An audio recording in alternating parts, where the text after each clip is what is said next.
Mm. Friday Night Live. Come on in. Come bring your nosy ass on in and sit down. Come on in and sit on down. Let's see. Is this a keep your shoes on or take your shoes off? Probably want to keep. You probably gonna want to keep them shoes on because I'm likely to offend. So I need you to get your ass on up out of here sooner than later, if that's the case. Here's the thing. You certainly shouldn't be listening to me if you don't want your life to be disrupted. You shouldn't be listening to me. If you don't want your life to potentially be interrupted, you shouldn't listen to me. Really, you shouldn't be on the internet. I see a lot of y'all talking about getting upset with certain conversations and certain things. Like, why are you on the internet? Like, you should be you should be like the Amish. You should be somewhere, just doing and believing what it is that you believe.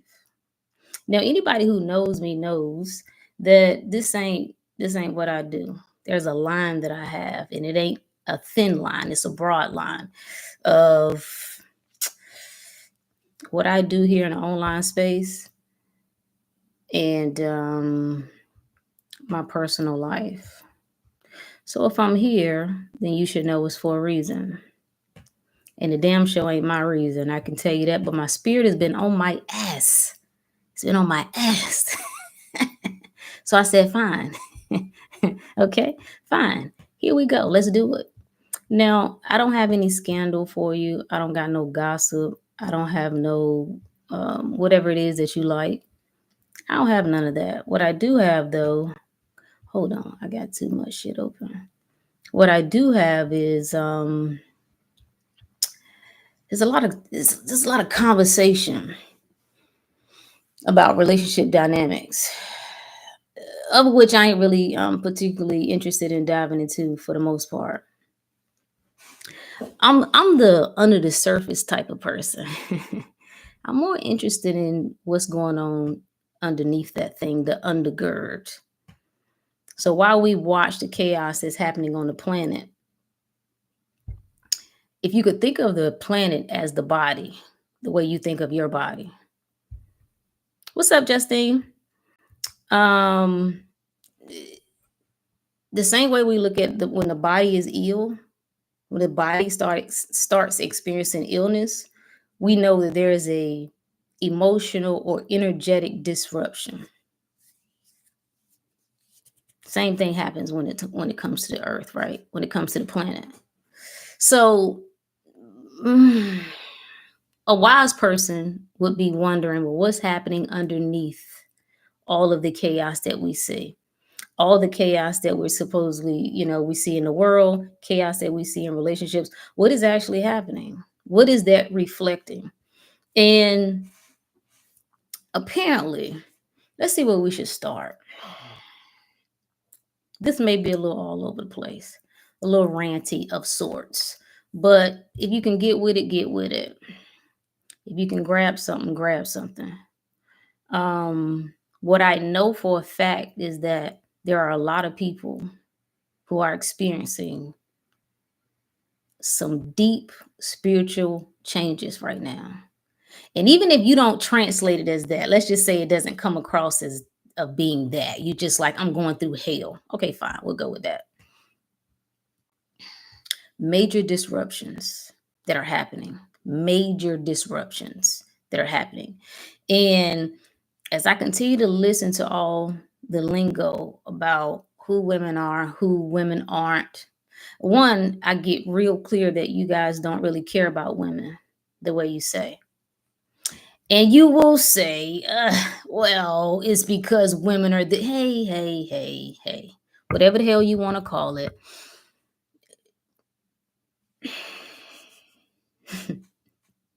There's a reason for all things, and I'm not justifying it. Anybody who has listened to me over the years know that I hold a fire to everybody ass. Everybody has. But nobody's listening right now. Everybody is in a corner saying, this is everything you're doing wrong. And you're selfish. So that's what the men are saying. And then that's what the women are saying. And everybody's in their corner saying, I'm right. Okay. I ain't got no problem with it. I just wonder, where does this lead? Where do you think we go from everything that we're doing?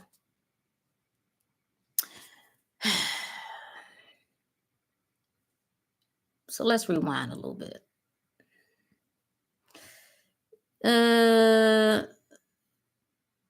Last January, I should say. So every January at the beginning of the year, well, the project wrote in a circle, we do 100 days of cleansing, right?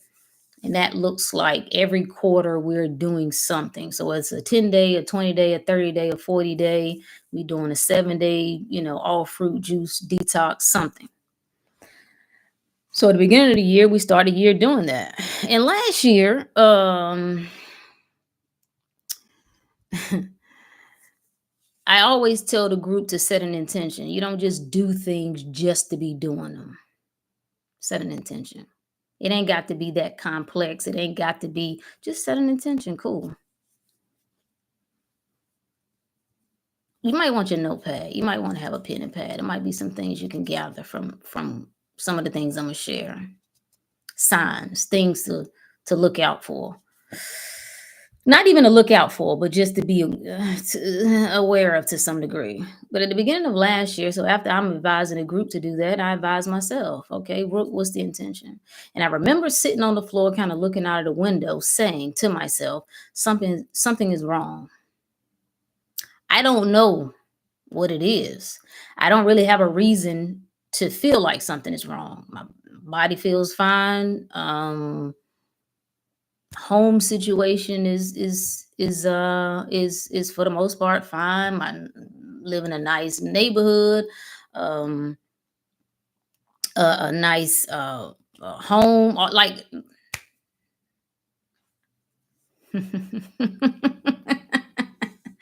something is wrong.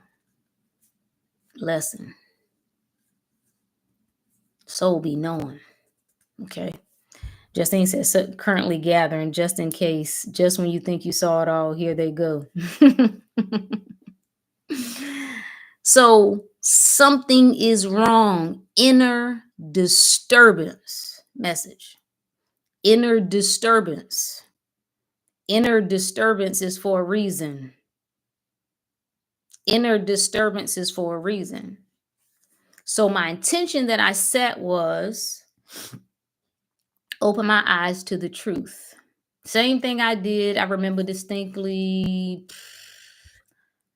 the beginning of 2014. Same thing. No, the first thing that I said was make the path clear. It's something I'm not seeing that I need to see. I need you to make the path clear, right? Show me what it is that I'm not seeing. What's up, Justin? Don't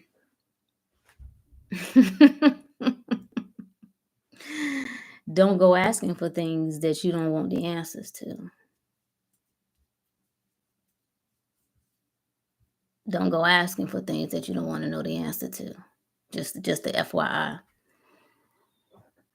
From January of last year, that's when shit started to collapse. It's something about asking your spirit to make shit clear. And this is what you got to really understand. The illusion is coming down. That's the disturbance that we see on the planet. That's what we see happening in the medical industry. That's what we see happening politically. That's what we see happening with celebrities. The illusion is collapsing. And all the chaos, that's like symptoms of the body. That's just a byproduct of that. That's a byproduct. So the collapse started to happen. Let me read you something. Let me see if I can find it. because I was thinking about something, but little things, synchronicity started to happen, right? What's up, Princess? When you ask for guidance, right? When you ask for clarity, that's the word, you're going to get answers. Things that the only thing that can collapse is the illusion. The only thing that can break is that which isn't real. That's the only thing. That's the only thing. And so I saw this post, and it doesn't matter where you are and what you're doing, you will start getting messages. This is what synchronicities are. It's like your spirit is saying, "Hey, I see you, you see me." And so little things started to happen. Little things started to just, they weren't enough to move me. They weren't enough to shake me. They weren't enough to convince me that that. But little things just started to happen, right? And I saw this tweet, and it doesn't, like I said, that you could be in Walmart, you could be at your child's school, you could be any damn where. If the message is to get to you, you're gonna get it. I just happened to be on Twitter, and I saw this message. Let me see. I favored it so I could get to it. And it said, and shout out to Zariah Black, I think her name is.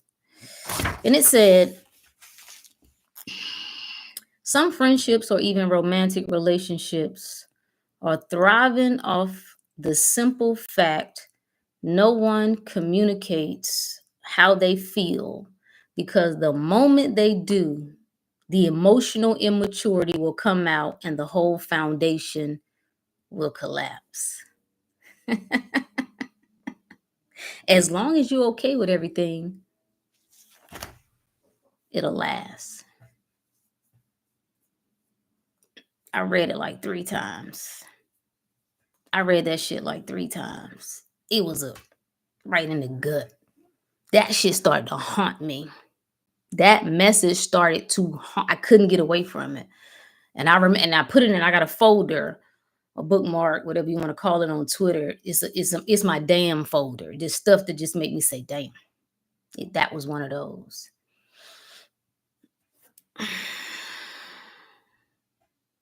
Why am I sharing any of this? I don't know. You gotta just gather what you can gather, right? I'm just stay with me. Just stay with me. We're going somewhere. So let's put a pause there, right? That was the beginning of last year. I saw that message in April, right? I saw that message in April. But I started to think, I started to look around me. Let me say this too. This last, people think, I don't know. There's an assumption that when you have an awakening, it's just one and done, right? You just have one, it's just, no. There are multiple deaths and multiple rebirths. And this last one, yeah, has definitely been the worst, which lets me know that it's the greatest upgrade. That's the confirmation that it is for me, right? But I started looking around me in my surroundings, right? This happened to me not when I was unconscious. This didn't happen to me when I was asleep behind the wheel. This was me at a stage in my life where I know the game. I teach the game. I know how this works. I know, right? I got it, right? I'm tapped in. Message. You ain't as good as you think you are. You don't know everything. And that first thing that I did last January, right? This is why this whole idea of being initiated. What cuts people off, and we'll talk about church folks in particular, because those are my favorite to talk about. Okay. You know what cuts them off? When I see dumbass conversations. Hey, let me see. There's so many things I could say. Let me try to stay on. Let me not venture off. Well, because that's just what I do. Anybody who thinks that heaven and hell are physical places, you're not even qualified to speak on the Bible. I mean, I'm not saying you shouldn't believe what you believe. Do that. But do that over there at your house quietly. You stay in student mode. What cuts you off is when you think you know everything, when you don't have genuine intentions, right? And a willingness. You ain't got a willingness to know. You ain't got a willingness to say, I may not fucking know everything. There may be some angles that I can't see, I ain't privy to. That's what divine mind is. You and it are one, but it's got the greatest vantage point. So as I'm thinking through and I'm looking around, I got many examples in my family of 20-year marriages, 25, 30, 35. I think we got a 40. And I can't think of one that I would like to mirror. Not one. No offense, but it's just they know it. They know it. And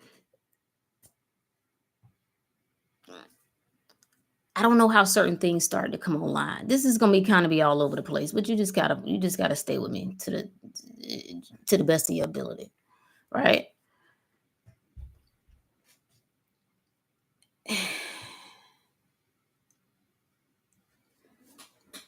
For the past 2 months, I've been trying to. This word keeps coming up, right? This word, courage, courage, courage. So I started to think. I was trying to comb back through my life since childhood up until now. I wanted to come up with examples that I've had of people living courageous. That's what I really wanted. And I wasn't able to come up with nothing. And I thought I was overthinking it. So I would shelve it and I'll come back to it. I'm like, all right, well, move beyond your immediate family, go to your extended family. Okay, go to other sides of the family. Go to teachers and coaches. Go through your high school. Okay, move to college. Okay, go. I can't like I got examples of hard work. I got examples of perseverance. I got examples of um overcoming, right? I can't find one example of courage. I've been doing this repeatedly for the past about 6 weeks.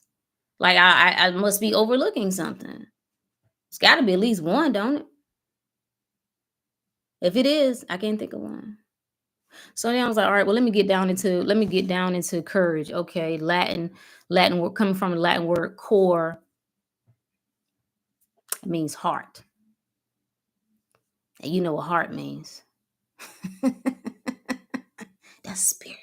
That's- What am I saying to you? That ain't nobody living with no heart. Ain't nobody living with no soul. All we got is a bunch of people who are following. Even some of my heavy hitters that it's like, not you. Won't nobody bust a move. Like everybody's saying they don't care, but they care. You care. You absolutely freaking care. You care what it looks like to the outside. I just decided I'll be the sacrificial lamb. Why am I going to care about people who I know, one, are unhappy, two, who I know are unfulfilled, three, I know you suffering. See, I'm a pain specialist. Not really by choice.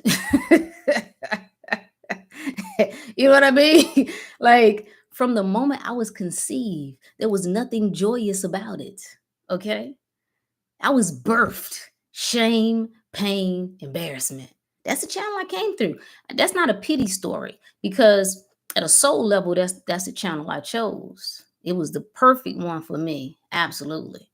But I'm just saying, I know pain. I know what it sounds like. I know what it looked like. I know what it walked like. I know what it talked like. I know when I trigger it because I got the ability, not even intentionally, to trigger people's pain, them wounds. So when I think come back to that word courage, I'm like, everybody just is the same stuff I saw in church that used to drive me crazy that nobody like. Justin, you said we absolutely care. Yeah, the people who can hear me, you care. The people who can hear me, I think you care. Um, but beyond that, what I'm saying is, what is your life beyond the surface? That's all I wonder. So for me at this stage of my life to follow anybody's script ain't gonna happen, Jack. Ain't gonna happen. And as last year started to unfold for me, I remember looking myself in the mirror. I was in the bathroom one night and I said, I don't know who you are anymore. Again, this ain't 2010 Rook saying this. This ain't even 2015 Rook saying this. This 2023 Rook saying this. I don't know who you are anymore.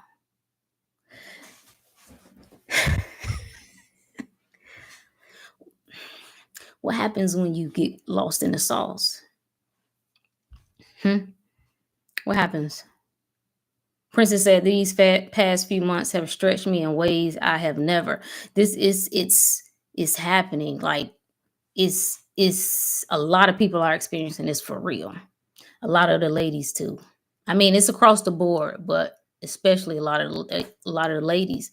And while we understand physical evolution, hear very little about spiritual evolution. We are evolving consciously. There are certain things we ain't going back to. We ain't gonna be your grandma, okay? So I don't want to hear no more talk about that. I love you, grandma, but I know grandma suffered. I know what she hid. Ain't nobody asked grandma was she all right.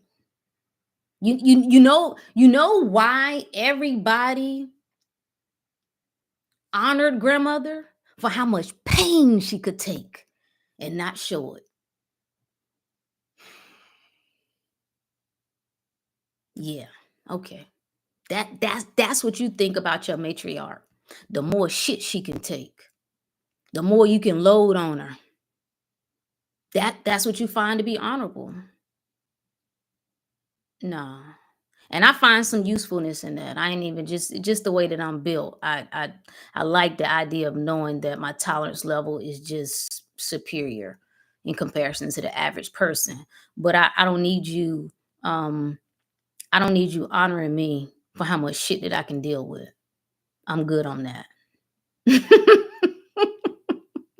And I ain't even blaming, right? This is not a blame game. Because that just ain't how I roll. It will never be how I roll. But nah, what used to be that is no more. And many of us are now seeing. You're asking. There's this consensus that I got it. Soulless people want other people to act soulless, if that makes sense, right? Like when you ask a woman to no longer feel anymore, that's her essence. Like the shit is so we could break this up into like five other conversations. The conversations that are happening are so idiotic.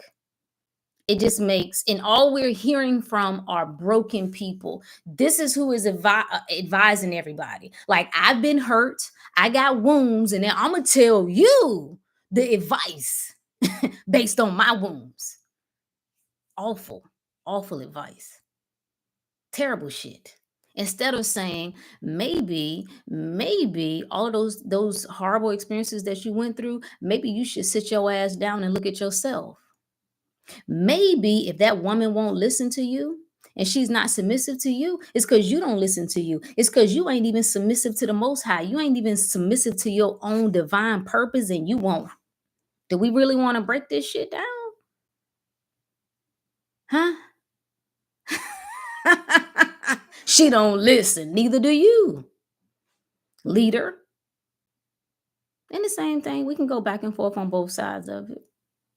There's the issues that we're trying to address on the surface cannot be addressed on the surface. They have to be addressed within. That's why all of us are being called, every last one of us. of being called to the what is it? Called to the carpet? What's that phrase? Like you you're gonna have to step your game up. The shift that's happening on the planet, you're gonna have to step your game up. You're not gonna be able to hide. Huh? Huh? I'm really talking to those, like I think there's a 80%. I think there's a no, I don't even say if I 85%. Then there's a top. I don't even know if I'd say 10%. I'm talking about like the top percentage. I'm talking about the 1% of that. So if it's top 10%, I'm talking about the 1% of that. Your journey, your path is different. You ain't gonna be able to live like everybody else. It ain't gonna happen, Jack. Princess said, my grandmother hid pain and so did mom. So I learned to hide mine too. I can no longer. Divine feminine.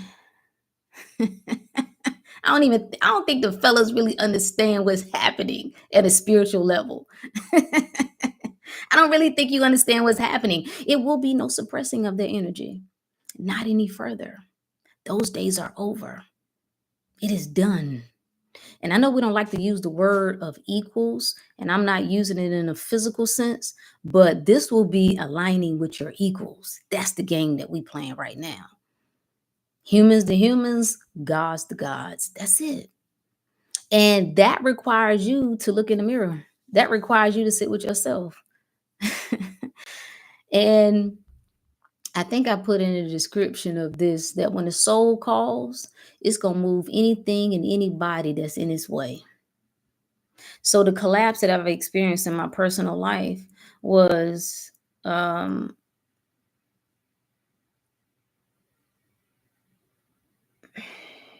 was confirmation that let me read, let me tell you one of my favorite verses. I say this about a lot of verses because I got a lot of favorite Bible verses, but Matthew 11:28 and 30. And it says, come unto me, all ye who labor and are heavy laden, and I will give you rest. That's what you're looking for. You're looking for rest. This is why our lives, like, this is why people can barely get through the weeks and the days. This is why you need alcohol. This is why you need drugs. This is why we need social media. All the things that we're doing, we can't get out of the way because we're looking for rest. It goes on to say, take my yoke and learn of me, for I am meek and lowly in heart. Not lowly in mind, not lowly in body, lowly in heart, meaning I'm in the thick of that thing. I'm the essence of it. And ye shall find rest into your souls. For my yoke is easy and my burden is light. And what I found is, if it ain't easy and if it ain't light, it's my sign that I'm out of alignment. All of this, you know what I find disgusting? You know what I find really disgusting? And I know it's me, but I still find it disgusting nonetheless. Anytime they interview, especially some of the celebrities or just a public figure, right? And they've been married for 20 years. And they start speaking about, well, what made it work and how did this or that. And the first thing these niggas say is about how hard it was. Like, I was listening, and I hate to talk about particular people because I'm using this as an example. I'm not talking about these people. I don't know them. I don't know their personal life. But I saw it was an interview that Boris Kojo and his wife did. And every time they asked this man about his marriage, and I don't doubt he loves his wife. Again, take those figures out of it. Let's just address what he said. Every time he starts off, it's just like about how hard it is. He said he got to fight every day. You got to fight every day after 20 years? Hell no. Hell no. You can keep that shit. My yoke is easy. My burden is light. You are out of alignment. That's why you got to work so hard. That's why everything you do is so hard. If you got personal goals, business goals, professional goals, that shit is so hard because you out of alignment. If you got health goals, they're so hard because you're out of alignment. Your relationship is so hard because you're out of alignment. And I'm telling you that I was dying and I didn't know it. And this is no, I'm talking about me, all right? I'm not pointing fingers to anybody else. Talking about me and where I was and what I thought was right. And to be a person who honors very much commitment, who honors vows and dedication and loyalty, those things mean something to me. When you come to the altar, and the altar is symbolic of the place, the meeting place. You see that cross? You remember some of the more ancient cross? You see that circle in there? That's the meeting place. That's the meeting of the worlds. When you come to the altar, it means you go to lay down what is lower. That's what you're giving up. Lower mind, lower thoughts, lower ideas, lower beliefs. This is what the ego death is. All of how you thought it was supposed to be. I had a choice to make. That, like, do you understand? I know people joke about, having, divorce parties and all of that. No, it wasn't a party. It was coming to the altar and recognizing that I've come as far as I can go with this person. And that if we can come together in love, we should be able to depart in love. We should be adult enough. We should be mature enough. We should be wise enough to say, I no longer best serve you and you no longer best serve me. And I was listening to this brother talk about why he was staying with his wife because they have, some young children. And I felt embarrassed for the woman because I would just hate for somebody to say shit like that about me. Like, you ain't doing me no favor. You like you really think that's honorable? You really think that's honorable that you just stand with this woman because you got children together? And you tell people that. Bruh, some things you just keep to yourself. Like, and he was saying, and I knew he was being genuine. He was genuinely wanting to do the right thing and being a responsible man and a responsible father. But what lesson are you teaching your children? What you're teaching your children is that being fake and phony is an honorable path. That's what you're teaching them. That wearing them.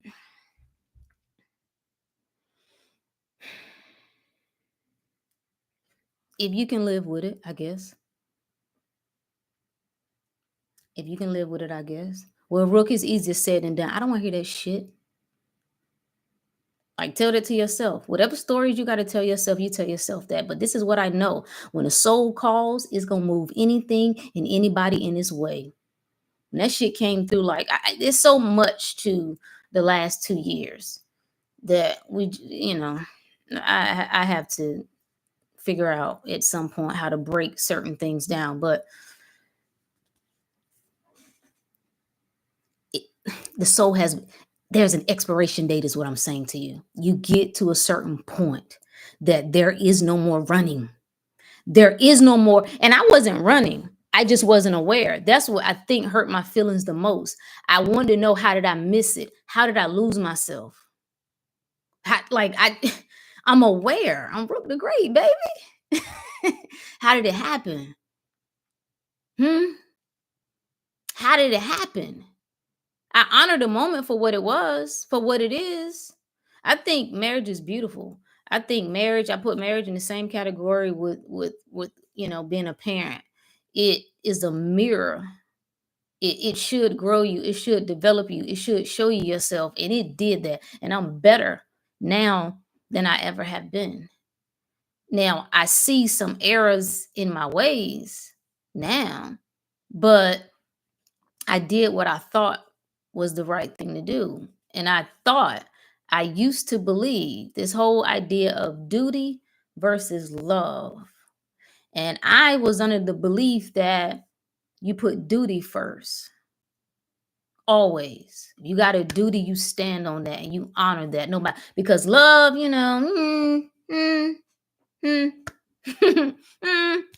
but duty, if I've made a commitment, I stand like that. Yeah.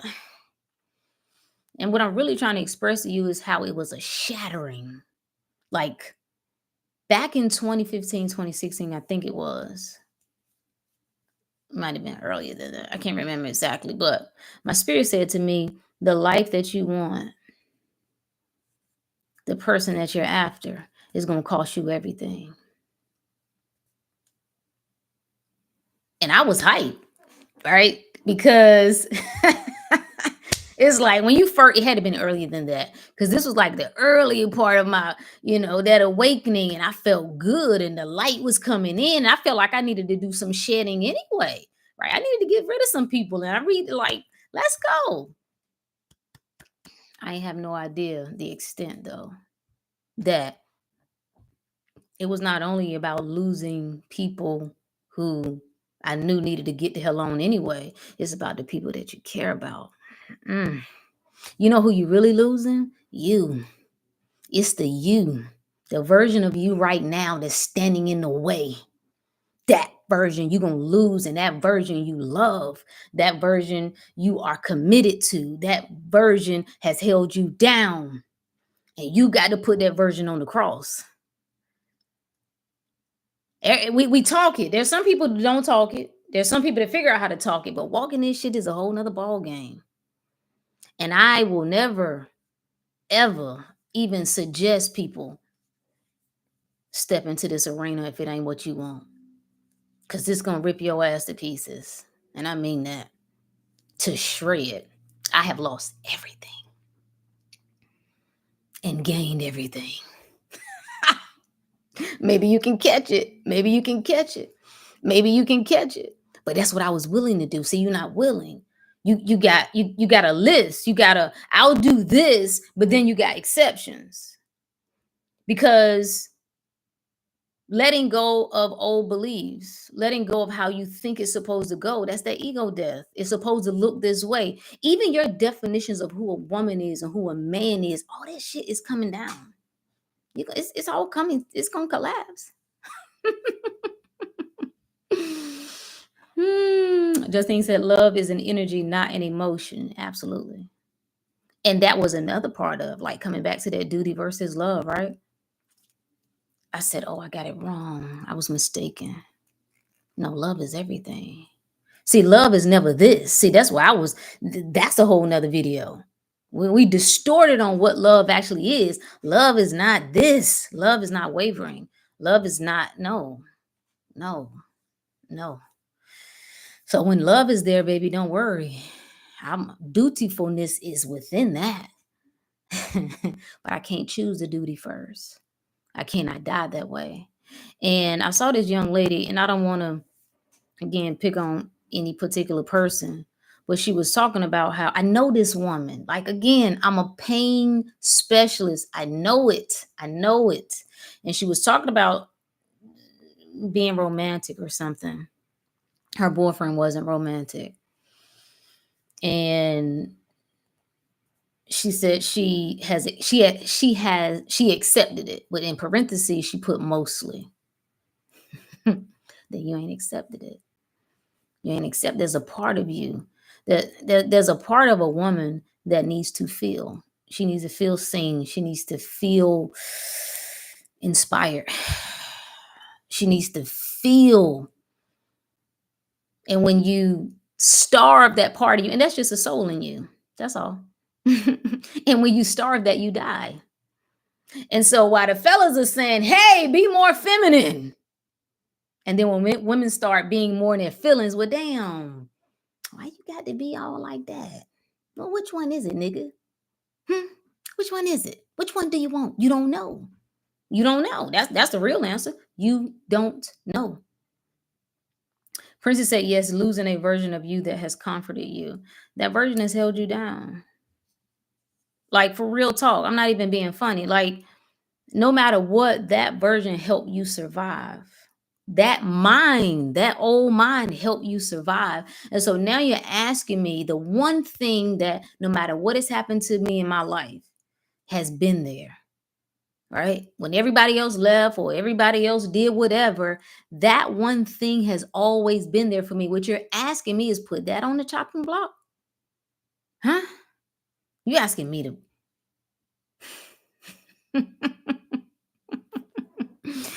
GNW said, how do you stay with someone you don't love but the respect is so great? Only you can answer that. Only you can answer that. It's a lot of that. I shared this the other day. I said, as long as you stay on the surface, you can get away with surface level logical relationships. You can get away with it. You can. It makes sense. They're a good person. They're an honorable person. They got all the right human attributes, but you don't love them. I think the question do is it really respect? If you're willing to go along with the illusion, or if you're willing to lead someone on to believe that you feel something that you don't, is that really respect? Are you really respecting them? Like, I hear people say that grief is the final act of love. No, it's not. You can't even put grief. What? Grief is based on fear.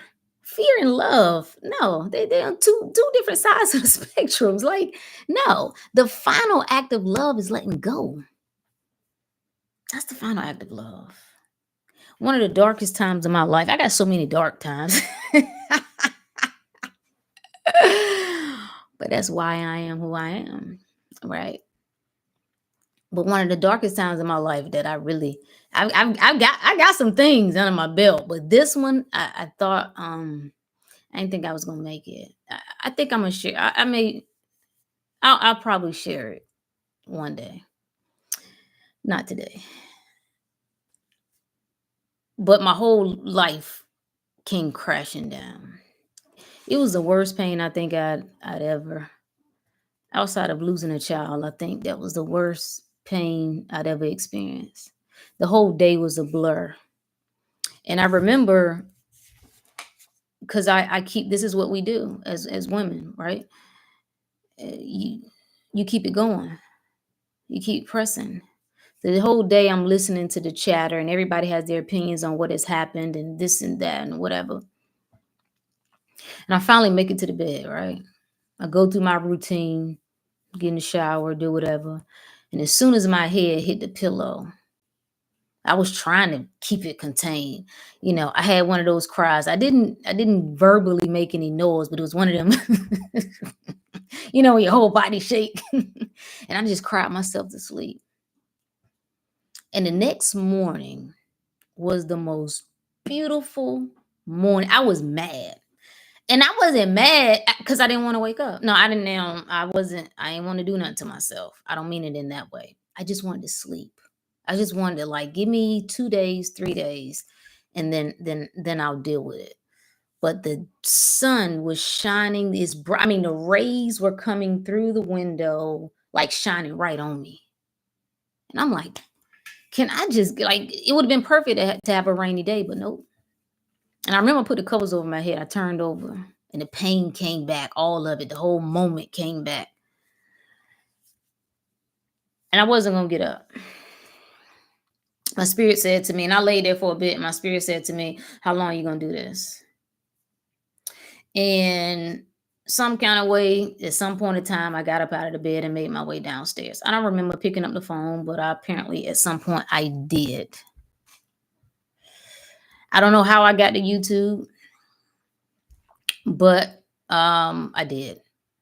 I don't know how I came across this video. I don't remember. Huh? Yeah. You okay? Okay. I don't remember how I got to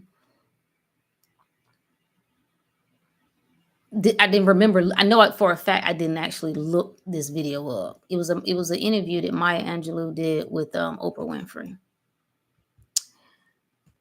Oh man. It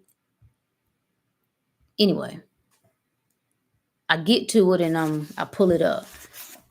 Message. You're gonna always get what you need when you need it. Message. So Hold on.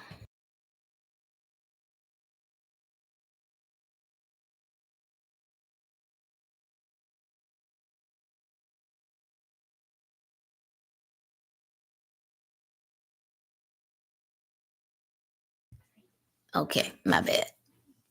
You gonna always get what you need when you need it. You gonna always get what you need when you need it. And I'm listening to Maya Angelou tell her story of and if you don't know her story, you should really fascinating, right? But she talks about how she left home, she got pregnant, life would have its way with her. And every time she'd come back, her mother was there with open arms. And she said every single time, she never said, I told you so. She just was there with open arms. But the part that lifted me, like it freed me, and this is my reminder to myself that words matter, the things that we share matter. But she talks about her experience with her mother. Her mother ends up getting sick, and she said her mother, as of young children, when she was young, was a terrible mother. But as she got older, she was a great mother. And she said, love liberates. Love liberates. It doesn't bind. Love says, I love you, right? I love you if you're in China. I love you if you're across town. I love you if you're in Harlem. I love you. I would like to be near you. I would like to have your arms around me. I would like to hear your voice in my ear. But if that's not possible, I love you. Go. That shit freed me. I ain't saying that everything fixed itself in that moment, but that let me know that that was my lesson. It's something that I'd been holding on so tightly, that wasn't a demonstration of love. It wasn't. That love is freeing, love liberates. And so when you come back to this question, I don't know if that's brother, sister, whoever it was, like when you're dealing with people, you really got to ask, like, am I, and I even share this with my ex, like, I think you deserve something more than I can give you right now at this point in my life. I just can't. That am I, would I really be if I just stayed in it just because the world said this is what you're supposed to do because this is what looks right? Like, even though I know at my core I am living fake and phony, and I didn't know. Let me just say, for a decade, no, there was nothing in me that said, oh, I'm living fake and phony. That's not what happened at all. But right at the end, as everything started to collapse, that's when things started to come online for me. Ooh, that's good. When the soul comes online, there is no turning away from that. So, like, some people can live fake. I've learned that. Some people can live phony. I've learned that. I just can't. I just can't. And I'm willing. The question is always like, what are you willing to live for? What are you willing to die for? The question for me is, what are you, no, the question is usually, what are you willing to live for? The question for me is what I'm willing to die for. And I'm willing to die for the truth. I'll put it all on the line for the truth. I have. I have. And um my mom told me that love never hurts. Love doesn't hurt. Love is not confusing. Love is not hard. Love is not painful. Um, no, it's none of those things. Human complicate. God says, I am not the author of confusion. So whenever you start getting pain and confusion no, you're out of alignment. That's all. That's all that means. It's really only two sides you can be operating from. You operate out of fear, you operate out of love. That is it. And somebody told me that love is blind. And at first I said, no, it's not. But then I was like, no, you're right. Love is blind to everything other than the truth. The idea that love would mislead you, that love would misguide you. Listen to what you're saying. There has to be a misinterpretation of what love is. If God is love, you saying you can't trust love? That sounds a little strange to me. Don't you think? I told them you're a great person. You're just a great person for someone else. Yeah. Yeah. I'm a I put it to you another way. This is my life. That's what it comes down to. It's mine. And I'm gonna do with it what I damn well please. And everybody out here, the last thing that I'm gonna care about are losers. The last thing, who do I call a loser? Loser is people who have settled. They have taken whatever narrative that the world has given them and they've accepted it, right? They have believed that they have limitations and they make excuses about moving beyond any of that. They just settle. You're a loser. If you think I'm going to care what losers think, you must be out of your mind. If you think I'm going to care what people who I know wish, wish they could get a ticket out, dying to, trapped, trapped in your own hell. If I'm gonna care what you think, I'm not. One thing that I think about Dr. Sabi, and there's one thing that I think I don't like to say that he did wrong, right? Because there's no wrong in doing life however you see fit. But one unfortunate part I think about his story is that he never really locked in his message. And what I mean by that is like he never wrote a book. He never had his work has been bastardized. It has been adulterated. It's even with his family, one saying this, saying that, saying all it's so diluted right now that I wish he would have put a stamp on this is what I'm saying. This is why I'm saying it. It was just, a record of that, other than just kind of sporadic videos that he got, you know, spread around. For me though, um, no, uh, that's not gonna happen. That's not gonna happen. See, I'm gonna make sure that when you tell my story, you make sure you tell all of it, and don't tell just the cute parts. I don't like that. I don't like that. Now you tell all the parts that you think that make me a misfit. See, I didn't do it right. I done all the wrong shit. Well, maybe not all, but all of I like that. I hope it runs people off, right? And ladies, let me speak to the ladies real quick. I don't give a damn if you know. Now, see, if you're on bullshit, then you already know that you got to check that for real. But if you know a heart of hearts that you're having a shift and that you're seeing things differently and that you are growing and that you're developing and you want better, right? You getting an understanding of who you really are. You don't let no motherfucking body tell you. I don't give a damn what your story is. I don't care who you done, what you done. I don't give a damn. Nah. And yes, the ladies are right when they say, yes, that's why a man wants to go and find a woman, a young lady who is not established in her beliefs or her power because it is easier to control her. Yes, it's true. Yes, it's control. Because a man who is established in who he is, he's tapping into his own heart. He ain't got no desire to control no woman. The problem is you can't control yourself. The people who have a deep desire to control someone else's life is because they can't control their own. That's just a fact. That's just a fact. And so I don't really all the little slick talk, and I know some of it is justified, but all the slick talk, like the ladies, this and that, this is what I find funny, fellas. Y'all like to point out the examples of the women who are finding and carving out a path for themselves, and they are just fine. Well, you just wait. You just wait till you 65 and you gonna be in a nursing home and ain't nobody coming to see you. Where you gonna be? Where you gonna be without that woman? You ain't gonna make it at 65. Listen, I met this guy, this gentleman.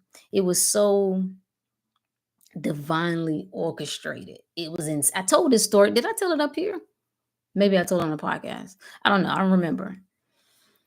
But I mean, all the cars just aligned. Like my battery had went dead, and I needed to get a jump. And then and this guy, his wife showed up, and like it was just crazy. The conversation we just talked about health and spirituality and healing and so on and so forth, right?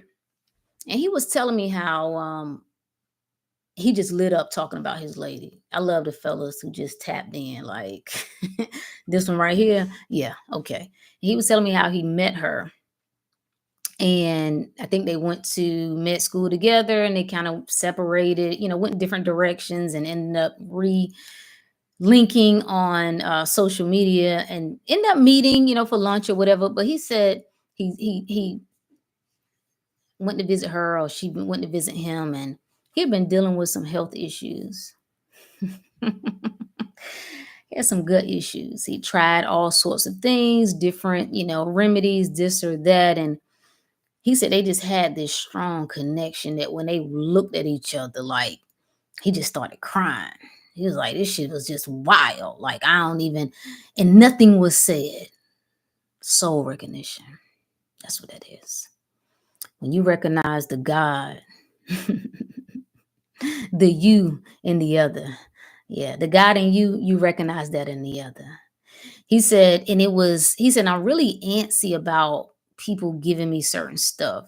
But he was like, she was peeling this orange and she started feeding it to me. And where I would have normally been like, nah, bro, what you doing? Right? He said he just let her do it. He said after that, he's never had any more issues with his health problems. Some will get it, some won't. Yeah. Um, yeah, it was a beautiful story. And I just thought it was like you could see just how connected they were. And it just got me to thinking like, damn, why was I to before all of this unfolded, right? When my battery went dead, and I don't do things like first of all, my lights are supposed to go off automatically. So how the lights could the battery could even go dead, it didn't make no sense. So I didn't trip initially, but I was like, the shit is dead. Like I can't even do the fob. Like it's dead, dead. So I was like, all right, well, we ain't tripping. I'm parked in between two cars. I don't know who it is. I can't get anybody to give me a jump, whatever. So after we had this encounter, we talked probably about 2 hours. And I was like, well, damn, what was the lesson in that? What was the lesson in that? What do I do with that? And my spirit was like, why do you think every encounter is about you doing something? Maybe that was just a reminder. That was a reminder to you. That feeling, because I left feeling like I could skip, like I just wanted to skip. Like that's how good it felt. Let's go back to our verse, Matthew 11:30. My yoke is easy, my burden is light. That's your sign. Am I in alignment or not? Am I in alignment with my soul or not? And I can love you and I can care about you and I can want the best for you. But when it comes down to me and my soul, I got to choose that first. I got to. I can't that's that what I'm willing to die for that. So, you know how people say you shouldn't don't go around people. What they say? Don't mess with people.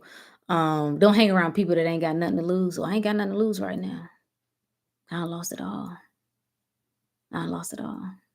I think the good book says, "He that loses his life shall find it. He that gains a life shall lose it." Catch it. Catch the message. You ain't willing to put it all on the line. That's what a moment is calling for. No, I didn't see things unfolding this way. I didn't intend for things to unfold this way, but I had a willingness. Catch the message. Had a willingness, whatever it takes. Take me wherever you want me to go. Show me whatever it is that you want me to see. I'm saying yes. I'm saying yes. That's what initiates you right there. That opens the door. Had I been locked into, I got this all figured out. No, this is the right way. I'm living the right way, right? I could have felt good about, let's go another 10 years. But that would have fed my ego. Why? Because I'm a fighter. You Rook the Great. We don't quit. We're not quitters. Rook, come on, baby. That ain't what you do. That ain't what we do. Keep going. Like that. Even talking about it like that. It's in me. I got that wiring where it's like, do it hard, do it hard. Pause. Do the challenge. Go, just no. Doesn't common sense say to you that that is the opposite of flow? Why is it so hard? And the misfits of us, it's gonna look raggedy as hell. You're gonna the thing that's gonna trip you up is you kind of gonna have to eat your own crow. Because you said it's supposed to look like this. You said this is the way you're supposed to do it, and now you're gonna be doing it in the opposite way. But I'm willing to do all of that. Whatever. I've decided that many of you, for whatever reasons, just not gonna move. That's between you and your soul. I got nothing to do with that. You're not gonna move. You're gonna know you're supposed to move. You're gonna feel the urging to move. You're gonna feel the impulse to move. But you're gonna keep spinning your wheels. Keep thinking about the what will happen if I do this? How does that unfold? How is that gonna look? How am I gonna explain? You're just gonna keep doing that. Keep doing it. Keep doing it. Keep doing it. One of my favorite quotes, I think, is by Lily Tomlin. She said, "I always wonder why someone doesn't do something about that." And then I wonder, then I realize I am somebody. There's certain shit that just I got to do. And don't nobody else understand that. And that's okay. That's okay. That's okay. But if the soul journey, your soul's journey, is the most important thing to you, that's what you're going to make a priority. And you ain't never going to win until you right within. Never. Never. And it will get worse. That's not me being negative. It's supposed to. Why? Because it's got to break you. And I say both, right? If you've heard me say in the past, like, okay, life can't break you, life can't destroy you, then I'll come back and say, if life is trying to destroy you, let it. Well, damn, Rook, that sounds like a contradiction. No, what I'm saying to you is, life can only break you it can only break you until it can no longer can. It will break you until it no longer can. Right? So if you can be broken, you'll be broken. What you find, though, this is the good news. The only thing that can be broken is the illusion. So if there's something to be broken, there's a wall. There's the wall. Many of us are stuck in hell. We're stuck in those lower three chakras. The type of living that you want to do, the type of manifesting you want to do, you got to get up in these upper three chakras. But guess what? Guess what, baby? Guess what's the bridge? Guess what's the bridge? Ain't no way. This is Jesus. Nobody comes to the Father. You remember that verse? Except through me. That's all it's talking about. If you want to get to heaven, you cannot get there other than through the heart. And so what I learned, okay, we're going somewhere. We're pulling it in. We're reeling it in, people. What all of this taught me and why I had to make an exit was that the only way that I was surviving was because I put up barriers around my heart. That's why I was able to survive. When life hit, the barriers start coming down. The walls start coming down. I got exposed. And when I got exposed, all the pain came back. See, that's what we're buffering. We're buffering the pain. And yes, you can survive. I know I've done it, right? So it's like you got this is the wall. right? That you built, right? You got a fort built around your heart. So it really is no such thing as heartbreak. You cannot break the heart. You can break the wall that you put around the heart, and that will expose the pain, expose the wounds. Once my heart got exposed, I realized I was out of order, and I didn't know that until it got exposed. And that was the lesson. And we can talk about Kundalini awakening when you start to get this surge of energy that shoots at the base of your spine, right in that sacral chakra area.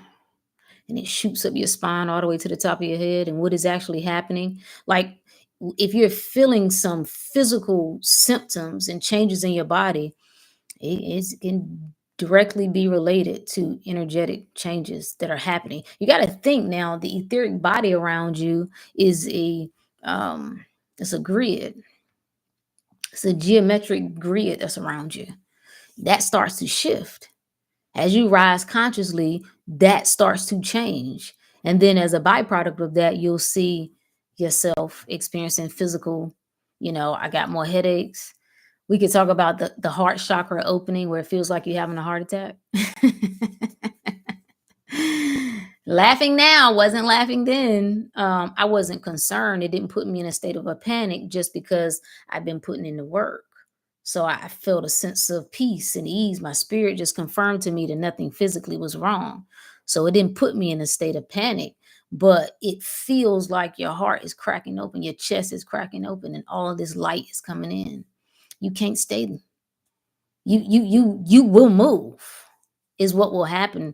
And so Princess said, interesting thing is, it was after I had the greatest and most profound of experiencing and sharing that agape love. Then God said, now share that with yourself. And this is where I am. Okay, now. Okay. I can relate. I can relate to that. Yes.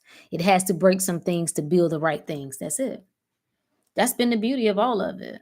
We're asking for things that we're not prepared to receive. You want to build a new, there ain't no room. There has to be a collect. This is why I'm team destruction. I'm team tear all that shit down. No. I don't need you to go in and renovate. No, tear it down, burn it down, the flame, bring the flame in. And that's the great purifier.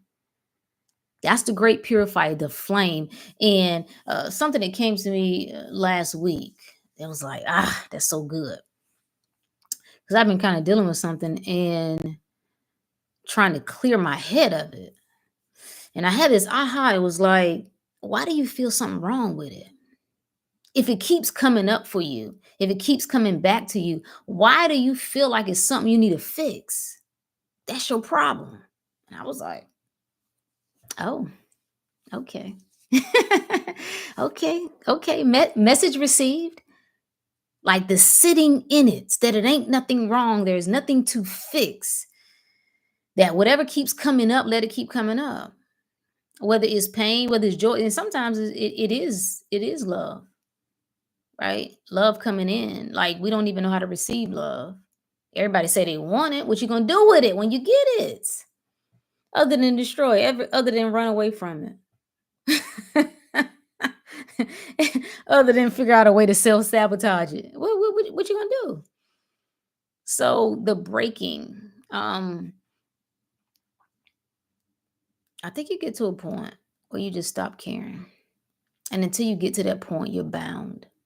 When I say that I got nothing else to lose, one thing that I learned about loss is that anything that I can lose didn't belong to me anyway. Message. Anything that I could lose didn't belong to me. It wasn't mine. Anybody that I can lose, they didn't belong to me.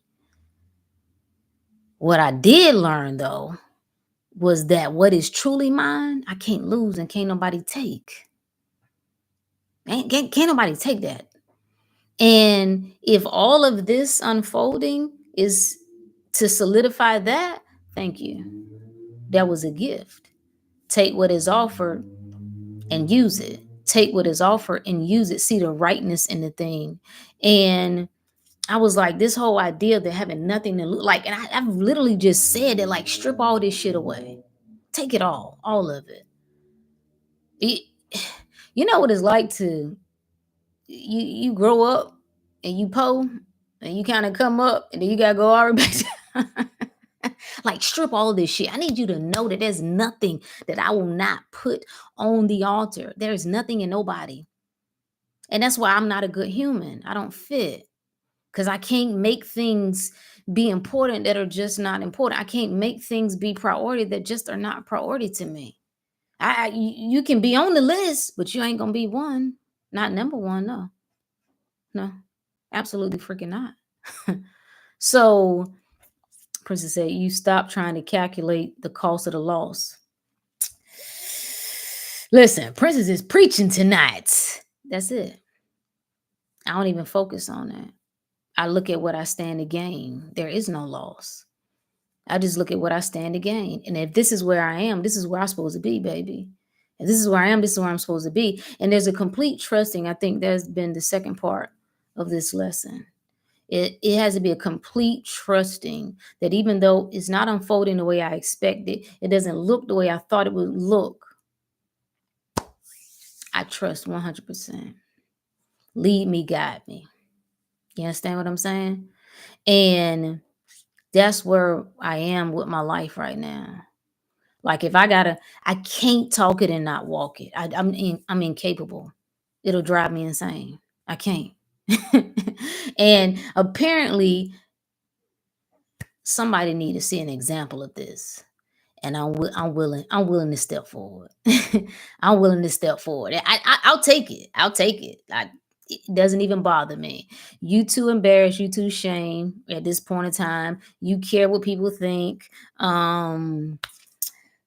Whatever you got your wounds that you won't face, you won't address. So they have become your master, right? I'm sorry to hear that, but that's okay. I'll bust a move. I'll show you what happens. And let this be the beginning. I'm gonna come back in whatever time period, and I'm gonna clip this, and then I'm gonna show you where I got from this point right here. I'm gonna show you what happens when you put your heart and soul first, even when it doesn't make sense to you. And you got to be courageous enough to know what is no longer serving you. You got to be courageous enough to walk away, not from what's bad. No, no, it can be okay. It can even be good. But to walk away in honor, it takes courage.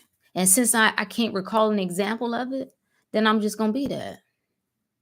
I was talking to my daughter the other day, and I was like, I stopped mid sentence. I said, you know what? I'm out of line because I am telling you to do things that I got to show you. I got to show you. That's the greatest thing that I can do as a mother is show you how to. I don't want to preach to you. I want to show you what not falling in line, not sticking to the script and not, you know, doing whatever you think is the right thing to do. And I don't give her all of that because you got to be use some wisdom when you when you give when you give the newbies, right? You know, it's like giving a car key to an 8-year-old. It's like you got to be wise with what you give them, but I got to be the example. And I'm willing to do that. I'm going to show you what happens when you honor yourself. I'm going to show you what happens. I'm going to show you through my works. All right. I'm going to show you. Now, what you do with that, that's on you. But it won't be because you didn't have the example. It won't be because, and God bless my mama, but she used to tell me all the time, do as I say, not as I do. Well, mama,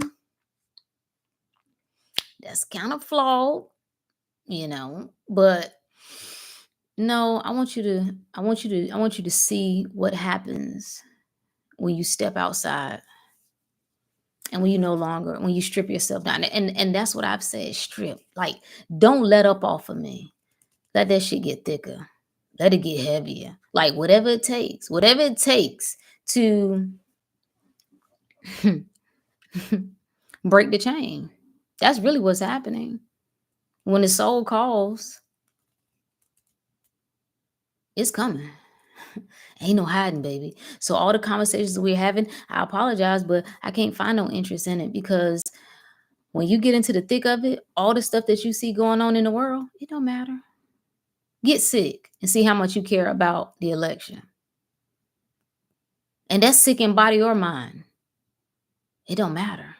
So you ain't never gonna convince me that those things are priority. Ever. Ever.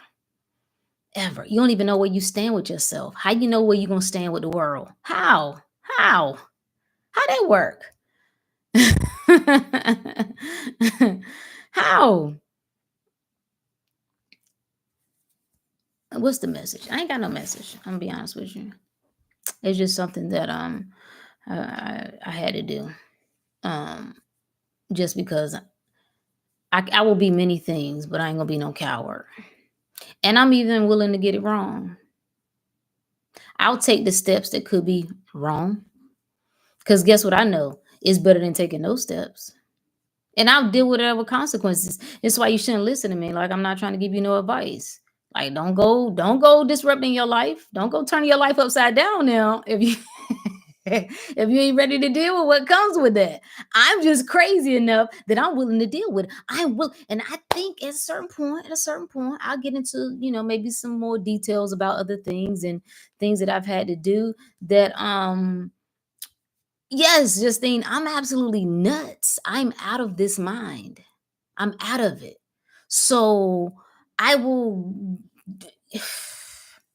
that's what it means to me. I need to, like, if there was a person sitting on a throne, right? If there was, I need you to know there's nothing standing between me and you, baby.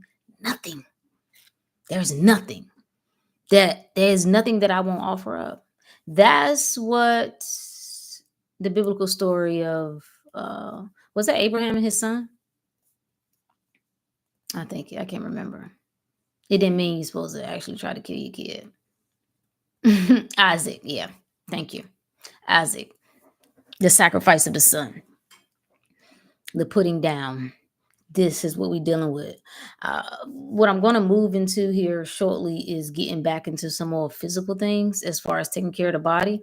Because I know the benefit of getting your body back in order, what that does in helping you clear your mind and kind of get into alignment.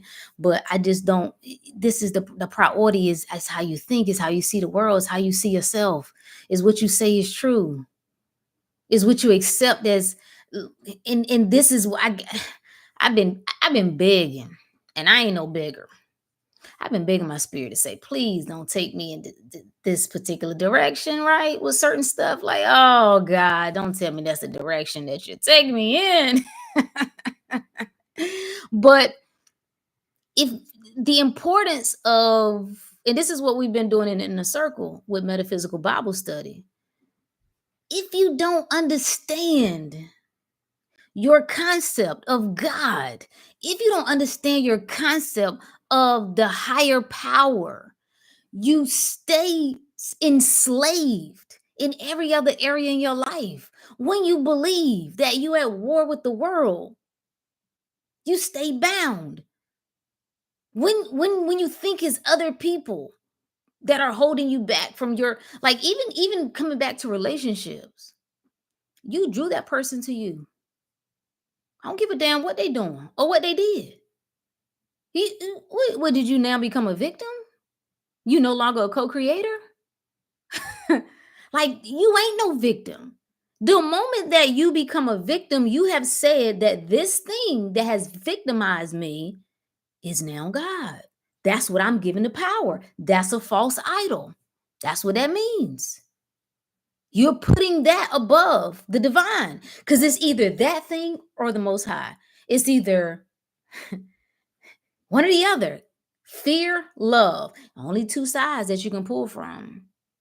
For instance, I've been fasting and drinking herbs. That's where we at. And you see as you start going through changes that your body naturally pulls away. It naturally pulls away. You start to go lighter. You feel like you need more water, more fruits, more vegetables, sometimes more rest. like that intuitiveness that the body be knowing, right? Like so many different directions we could go with this. But everybody got a choice to make. I think that's what it is. And I'm gonna read you this last thing. I love it so much. I love when people tell the truth. That's all I want from people. It's just tell the truth. And you know, if fake and phony works for you, then tell people that. Like when you come and you start advising people about relationships or this or whatever, just make sure you tell them that I'm living phony. Tell them that, right? Don't be advising people like you an expert and you living like no. Just say I'm over here living phony. But this is what will work if you too would like to live phony. Because there is a way to do it. And there is a way to stay. You can stay on the surface until you no longer can. Surface level people need to be with surface level people. Those with depth need to be with those with depth. I think we could fix a lot of these issues that we're having. like minds. That's what divine marriage is. That's what the Bible is talking about. I mean, y'all done. Oh God, we gotta talk about the Bible, y'all. I swear to God, I don't want to talk about it, but we got to because the misinterpretations is sickening and it's disgusting, and it only takes like just that much of research for you to realize that you're off base. That it's just this great misinterpretation. Divine union, the union of the energies, masculine principle, feminine principle. Feminine principle represents subconscious mind. Masculine representing the conscious mind. It's the merging of the two back into one, into unity consciousness. This is what we're talking about. All this other stuff, it's disgusting. Y'all, I swear to God, some of y'all made me sick. Because I'll be like, what the fuck are you talking about? What are you talking about? Just say I'm thinking through some things. Like say I'm pondering over some things. Just say I'm considering some things. Not I'm saying this definitively. Here is I don't know how to pronounce his name, bro. Um Justine said it's okay to be phony if you stand on it. Absolutely. Like whatever it is, say it with your chest. Like stand on that thing. And you might come back later and decide, you know what? I kind of was out of order. I gotta reevaluate. I gotta, shift some things a little bit. But I'm gonna give you this quote. I don't know how to pronounce his name. So I'm gonna just put it in the chat. The quote reads, my advice to you is not to undertake the spiritual path. It is too difficult, too long, and it's too demanding. I suggest you ask for your money back and go home. This is not a picnic. It is really going to ask everything of you. So it is best not to begin. However, catch the message. If you do begin, it's best to finish. That's why I ain't no quitter. And for many of us, we've already decided long before this lifetime what it was going to be. You can't get out of the way of it. That's the urge. That's the nudging. It gets louder. One of the things that I remember distinctly last year, I just remember laying in the bed one night and my spirit was like, how long are you going to live like this? And I'm like, live like what? I never got a response. I never heard, because how I hear things is usually a dialogue. We going back and forth. And it said it again. How long are you going to live like this? I wasn't being hurt. Like I wasn't being injured. Like I wasn't, right? I'm trying to really say to you that on the outside, things can be looking one way. But there can be absolute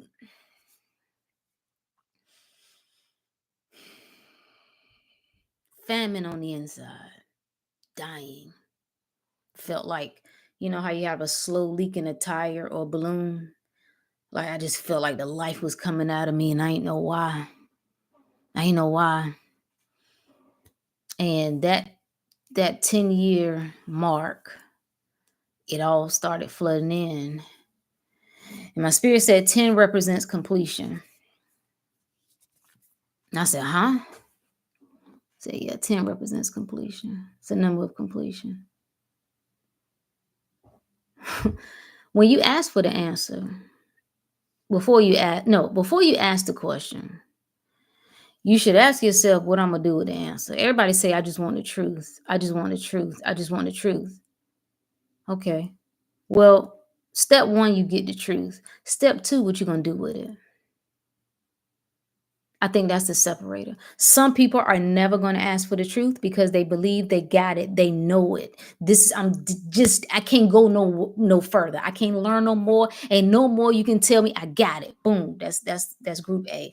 Group B, they want to pose the question. The question starts to come up, they pose the question. But when they get the answer, when the answer presents itself, it's so shocking. It's so earth-shattering. It paralyzes them. They retreat. I used to say that I didn't believe that people could have certain experiences and go backwards. Right? I just felt like you couldn't have certain mystical experiences and turn back. I thought that. And then I started to encounter people like, how could you experience that and go backwards? Like, I mean, some crazy mystical things. Like, I'm talking about like you having almost out of body things have like. So that's group B. And group C, that those the ones, those the special ones, the chosen ones. And they chosen because they chose. They decided to say yes. That's what that means. You heard the call and you decided to say yes. That's what makes you that boom. That's what makes you the chosen. The chosen ones. When they get the answer, they're gonna do something with it. They ain't got no other choice. Doesn't mean it seems to be easy initially, but they're gonna do something with it. And I just say that there is a reason that I can see things that other people can't. There's a reason I can hear things. There's a reason that I understand things.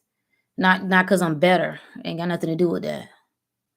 But it's a reason. So I gotta do something with it. And as somebody who I know who went through, watching people go through their spiritual journey is interesting because everybody responds to it differently. And there's someone who I know who should be doing like some really powerful things and they've tapped out. They let the world run them off. See, I will go. I will run along, but it won't be because your raggedy ass ran me off. It ain't gonna be because the world, like the fact that y'all let the world dictate how you see people, how you see relationships, even how you see marriage. You let the world decide that. Wow, what a loser! What a loser! You're a loser. That's what you are, because the world is your God. The world gives you direction. So when the world says things are good, you feel good. When the world says relationships are healing, people are getting better, you say, "Okay, I now can look at people in a better way. I can now expect better things." But when the world says, "Oh, everything is chaotic, everybody is ugly, people are just conniving, everybody's selfish, everybody out for, just to get money, take advantage, everybody out to manipulate," you let the external, that's a sin. Judge not by appearances. That's a sin. That's what you've done. You need to repent. You know what repent means, right? Change your mind. You have to shift that. That is absolutely disgusting. I just want to tell you. Fellas, I'm so saddened to see you guys turn yourself into the new bitter bitches. It's so disappointing. I'm not saying that I expect the women to do that, but it's so disappointing to see you turn yourself into that. That's this. I understand that you got some complaints and you feel like your complaints ain't being heard, and yeah, I get it, and you're right. But damn, it got to be a better way. It got to be a better way. Repent, no alligator tears. Yep, and go back. Everything is leading you back to yourself. Everything is leading you back home to your soul. My yoke is easy, my burden is light. You know you're in alignment because if that whole God is love, it feels familiar. It feels good. It's a state of ease. It doesn't mean that you never have any challenges in your life again. That's not what it means. But even a challenge, you know, you really crossed over when you can see the triumph and the tragedy the same.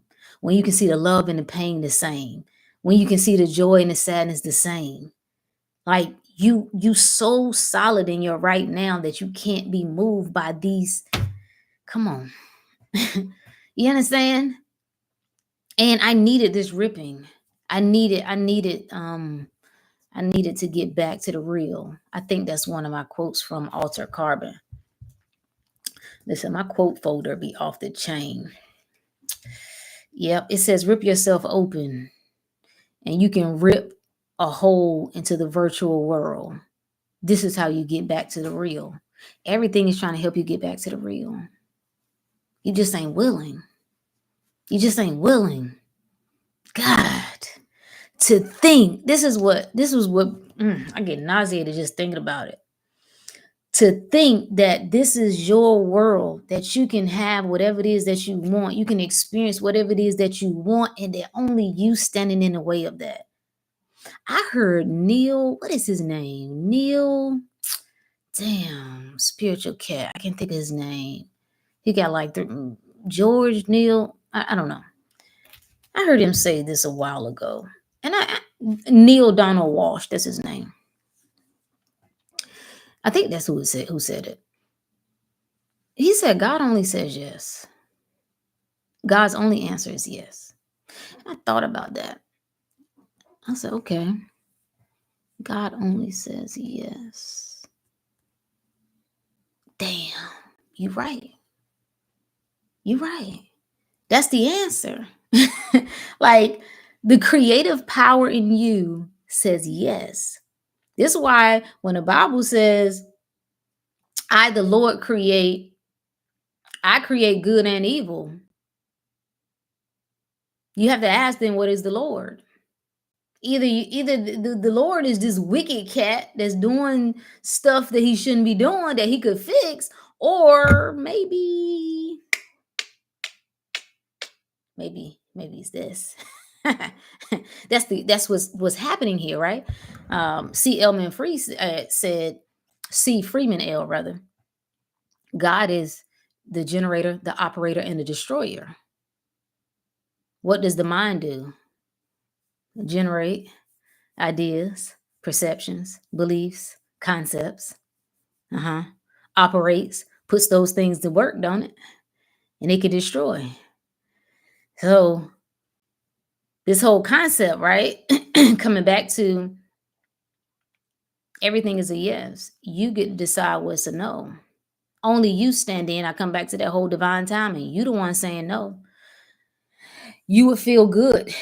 If the answer was, if God was saying no, you feel good. What do I mean by that?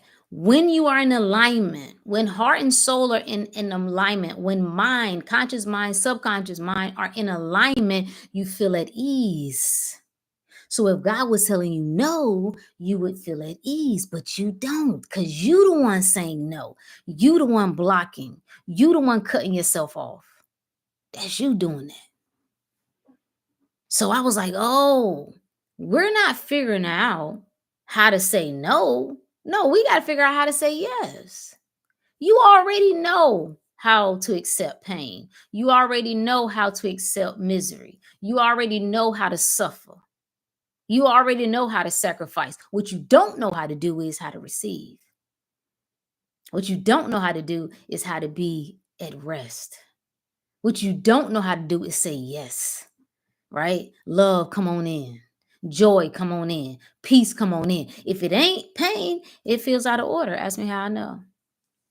Because I just thought that was the honorable path. More. The more that you can take on.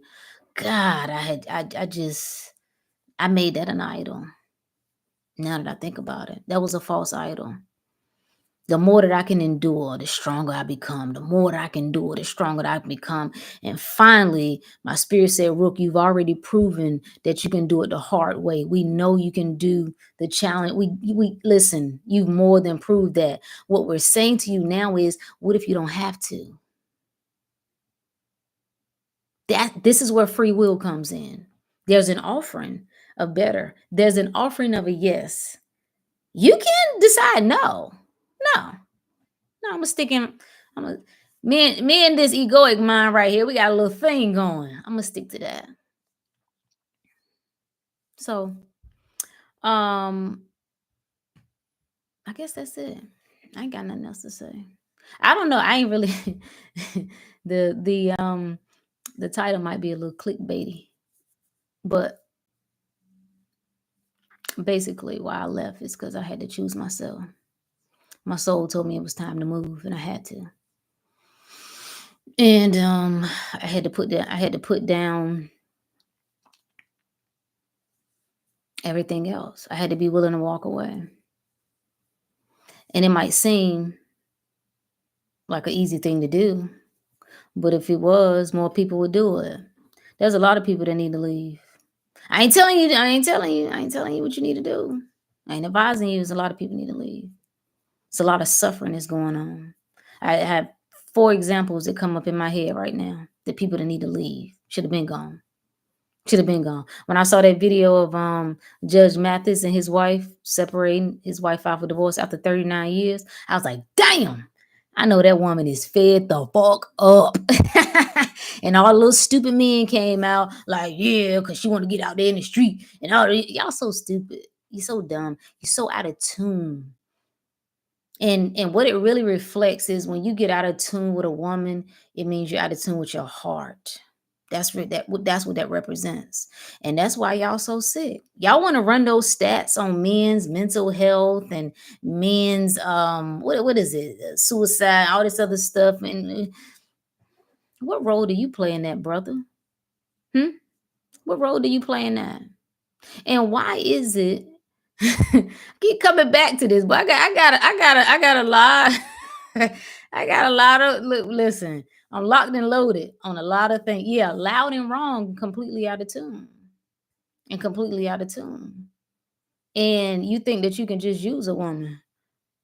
And that ain't gonna happen, brother. Now, if you spending your time dealing with bottom bitches, then that's a whole nother discussion. I have to question who you are as a man. But if you yourself know that you are choosing quality women and you still got the same complaints, my brother, I got to ask you to take a look at yourself. Hmm? Hmm? And then you got a choice. Are you a victim? I don't want to hear about no man trapped in. You ain't trapped.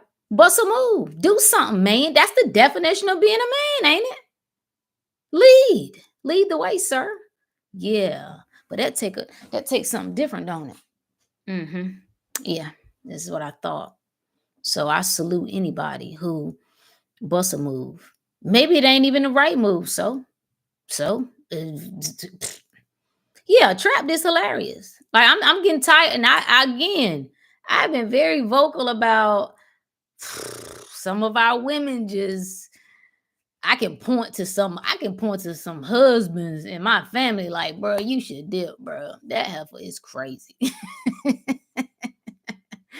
You should dip. Like live the rest. Listen, I don't know how many years you got left, but you should live the rest of your life in peace, right? Have a good time. Something. But you are not a victim. Ain't nobody getting no victim pass. If you stay in a life and you suffer, that's your own choosing. If your soul tells you to move and you don't, that's your own choosing. That's the bottom line. And this is the good news for those of you who can really feel what I'm saying. You come closer. You're running out of time. You're running out of time. So don't worry. The soul is so good. It's going to move your ass either way. That's when stuff get thick. It get unbearable. That's what it did for me. It was giving me messages. I didn't get them. I missed them. So it said, oh, a little smoke. You don't see the smoke. Okay, well, we just gonna burn this bitch down. Let's see if you see it then. And that's what ended up happening. Ain't that good? Like the fact that your spirit will circle around, it'll spin the block and say, "Don't worry, we got you. Don't worry, baby, I got you. I'm not gonna leave you. I will never leave or forsake you." That's that peace. That's that inner peace, man. And so where we go from here? I don't know. Why does it matter? Why does it matter? Why you gotta have it all figured out right, like right now? You don't know everything. You so stuck in your head, you can't even see beyond next week. You think you got your little calendars and shit. I love that. I love how everything that I used to lean into, none of it could be of service to me anymore. Where I could dive into my work, like this has always been my sweet spot. I love these hours. And where I could just grind it out and I could just get, be at the computer, boom. None of that would work for me. Couldn't run no more. Couldn't get nothing to come out. And maybe that's the next video that I will do, is a sign of, when your soul is starving. With the signs that you're on the brink of an awakening. Nothing fits.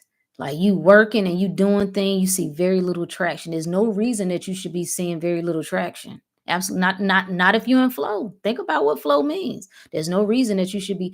Nothing was coming together.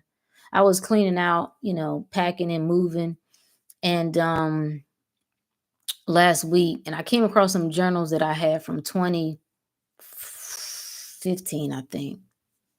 And it kind of hurt my feelings a little bit. If you ever heard me talk, right, I say you can't hurt my feelings. Well, it'd be a couple of things. Like it kind of hurt my feelings a little bit. Initially. Because some of the same things that I was saying, they were in my current journal. See, this is why the world can't touch me. And this is why I am thankful for every experience. While y'all working to get rid of your trauma, no, my trauma worked for me. You understand what I'm saying? I ain't working to get rid of no demons. They work for me. That's the difference. First, I was working for them. Now they working for me. They part of the squad. I want all of that. But the reason that you can't touch me is because I'm willing to go to any limit. And I was thinking about it like I got 15 years on the pursuit of certain things. I got 10 years on the pursuit of certain things. Like, do you really think what? A couple hiccups here or there, you think you're gonna stop the show now? Never gonna happen. Ain't never gonna happen. Ain't never gonna happen. So I don't even care. Yeah, I'm saying some of the same things. Some of those same goals, they still on that list. Some of the same things, it don't matter. I don't matter, but watch. And that ain't for you to watch, that's for me to watch. like, okay. I thank you. Did it have to take as long? Maybe, maybe not. But for me, it did. Obviously, that was my path. That's what I chose. Could I have chose something different? I could have, but I didn't. we can do all the back and forth on how it should have looked and what we should have did and whatever. It looks the way it looked. I saw this post that said, when you die, no, it said, what do you want people to remember you by when you die? No, what do you want to be remembered for when you die? And my response was, for not giving up what you remember me for. That's my genuine answer. I don't care what you remember me for. What matters to me is when I look myself in the mirror, what I see, when I close can I sleep at night? That's what's most important to me.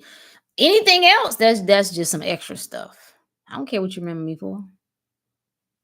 I mean, that's your choice. If I don't care what you think about how I'm moving when I'm alive, I certainly don't care what you think when I'm gone. Like I just no. I put myself through my own wilderness journey. I laughed at myself. You can't do nothing but laugh. Yeah. Justine said, remember me for being a real bitch. I love it. I love it. No, but you can't do nothing but laugh. That dark night of the soul, some refer to it as the dark night of the ego, some refer to it as a mystic. Death, some refer to it as the suffering of love. It's all sorts of different terminology, but it's the collapse. That's all it's saying. Is that when I used to, it's this idea of that don't kill the ego, don't kill the ego. Well, what I've learned is that that ego gonna die. I'm sorry to tell you. Oh, it's gonna die. Now, what we know about death is uh, it's a transitory, it's a change. So it's a shifting in form. So there will be a resurrecting of their ego, but now it's gonna know its place. And it's in the back seat, not the front seat. But your whole world as you know it, and this is a sign if you've ever wondered how you know, like, am I really on a spiritual path? Everything is collapsing. Everything that used to serve you, everything that used to work, everything that you used to could tolerate, everything that you used to could go along with, can't do it no more. I don't care how good you are. And I'm telling you, Rook the Great, baby, I'm good. But, and I can force, like I can just do, just move my mind to do. No, there was no fighting this. Well, it's like spirit saying, your weapons are no good here. We've gone beyond the limitations of the physical. Your weapons can't do jack here, baby. Mm-mm. Mm-mm. And so you have one choice. There's a surrender. There's the letting go. What do you do when you really let go? I saw some people debating or arguing, whatever you want to call it, about the whole idea of detaching. Some people say, well, it's numbing yourself, right? Letting go, detaching, try you know how to numb yourself. Well, I wouldn't look at it that way. I look at when I detach, I eliminate the fear of the absence of that person or that thing. That's when I let go. There's no fear of you not being there anymore. There's no fear of your absence. I've let go. I'm no longer attached to the outcome. That's true freedom to me. And getting to the point where you shed yourself of all of this world and all of this life, I was like, damn, this is it. I thought pulling out of the matrix was real freedom. That moves you closer to it. I thought pulling out of the workforce and the whole corporate whatever, that moves you closer. But when you finally, with your willingness to release yourself from anything and anybody, that's it. That's it. That's it. Where do you go from here? But it is hard. I'm not even gonna sit here. I know sometimes I get into my little how we see things and how we view it, and you can't view it that way. Listen, nigga, it's hard. It is. Do I think it has to be as hard? Possibly not. But based on our affinity to our physical mind, our attachment to form, our attachment to how things are, like we're stuck in the sense world. So based on that, yeah, it is actually it's actually gut wrenching. It's it's hell. That's what Revelations is talking about. All of you dumb niggas out here looking for the apocalypse. Do you even know what the word means? It just troubles me, the rhetoric. If anything happens, let me just give you a quick little game. If something was to happen on this planet and you felt like, oh, that's proof that the prophecy, you know what you've done, essentially. The only thing that you've done is prove the power of the mind. That story and that prophecy is embedded in the collective consciousness. That's what gives that shit power. That book is talking about the soul journey of you. What is happening within you? The revelations is talking about the inner revealing, that when you get to this point of having a real spiritual awakening, a kundalini arising in your body, when you start talking about the seven horses, we're talking about the seven chakras. When you come into that full alignment, that energy, there is something that shifts in you. There is that the consciousness change. What is consciousness other than energy? What is energy other than more information? Is awareness. Okay. So apocalypse means a revealing. A revealing. And all of the stories of absolute hell that you hear, I'm here to tell you, they described it perfectly. Perfectly. I have not died physically this lifetime that I know of. But I tell you what, if I was to assume what it felt like, that's what yeah. It feels like you on fire. Absolutely. That's what that description is. But this is what I mean by when you don't understand that this is what you consume yourself with. You don't consume yourself with powering yourself up. You consume yourself with, I got to save myself. I need my savior. Cuz anytime he coming back. He never left. He never left. That's what you're missing.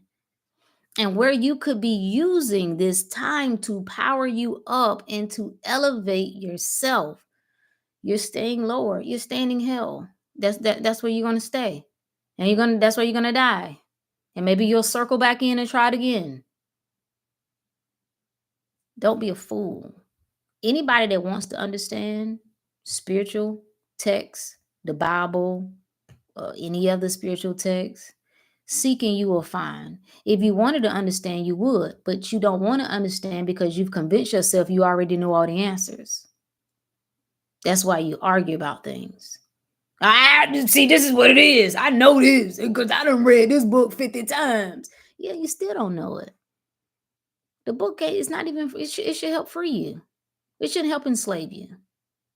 And if you out here thinking you need to save souls, you ain't even figure out how to save your own soul. How you gonna save somebody else's soul? What are we talking about here? It's ridiculous shit. And that's why we stuck. And that's why when the matrix ramps up, that's why you fall victim to it. Because where you should be investing yourself is in your most valuable freaking asset. And you're not doing that. No, you research and see. Did you see during the press conference, they had a symbol in the back. See, they tell you before they tell you. You know what I'm saying? You should be beyond that by now. There's a time for that. But you should have, that's a passing through. You don't stay stuck in, in the conspiracy world. And I love a good conspiracy still. But at a certain point, it should become more entertainment for you than anything else. It shouldn't be you on this constant search to see what they're doing now. Because when you really get in alignment, you ain't even got to do none of that. It's staying right up. You be like, oh yeah, yeah. It should be real light and easy. When you got to work that hard at it, your priorities are jacked up. Who is that? Is that Big J? What's up, brother? I think that's who it is. Anyway, well, I don't have a closing. I told you this was gonna be more of a rant. All I know is, what's up, brother? What's going on? I'm here for something different. And ain't nobody playing the game that I'm playing. That's why I don't argue, I don't fuss, I don't try to debate, everybody do whatever you think makes sense to you. Most of you are stuck and you're afraid. And you say you believe in God, but you never will tap into that power. And see, believing is reserved for those who don't know. That's who believing is reserved for. At a certain point, if you would like to come over to the other side and step into knowing, then you would make that known. You would say, I'm ready to know. I want to know this thing for real. I don't want to just believe. I want to know. I want to know, how do I create a level of immunity around myself? Oh, taste and see that the Lord is good. I came that you might have life and have it more abundantly. Why are you not experiencing abundance in every area of your life? Why? Why? Why do you feel like you cut off? Why do you feel like you can figure out how to get money, but you cut off from love, or vice versa? Why do you feel like there are limitations? Why do you feel like that the external world decides? It's been shit going on the planet since the beginning. Would you think you special in 2024? Huh? You think people been left? People been taken advantage of. People been abused and cheated on, and like, what do you think you special? There have been sorry mamas out there. There have been sorry daddies out there. White, black, green. What do you really think? You think you special? Nothing means nothing until you give it meaning. Oof, that freed me just this past week. I know that, right? I know that, but I had to reinsert that into myself, that it don't mean nothing, Rook. It don't mean you giving it too much. You making it special when it ain't. Nothing means nothing until you give it meaning. That's so good. And then when you give it meaning, you can give it whatever meaning you want.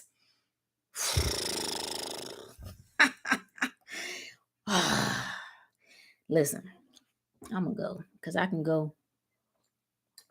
Once you wind me up, baby, I can go. All I know is it's a call. The call is going out across the planet. Those who tapped in spiritually, there are shifts that are happening. If you get into the astrology, you can get into, the astrology girls, they get into all of that. I ain't really, some of it is fascinating, but I don't really get into all of that. Whatever suits your fancy, whatever. All I know is, even if we just go back to 2020, we getting upgraded. We get upgraded as a species. We're getting upgraded. And in order to upgrade physically, you cannot believe in physical evolution and not believe in spiritual evolution. Come on now. So we're getting upgraded. Those who cannot handle the earth, the upgrade, they leaving. That's what we saw starting in 2020. I made a post. I need to find a post I made about this decade, this 2020 to 2030, what that decade was going to be like.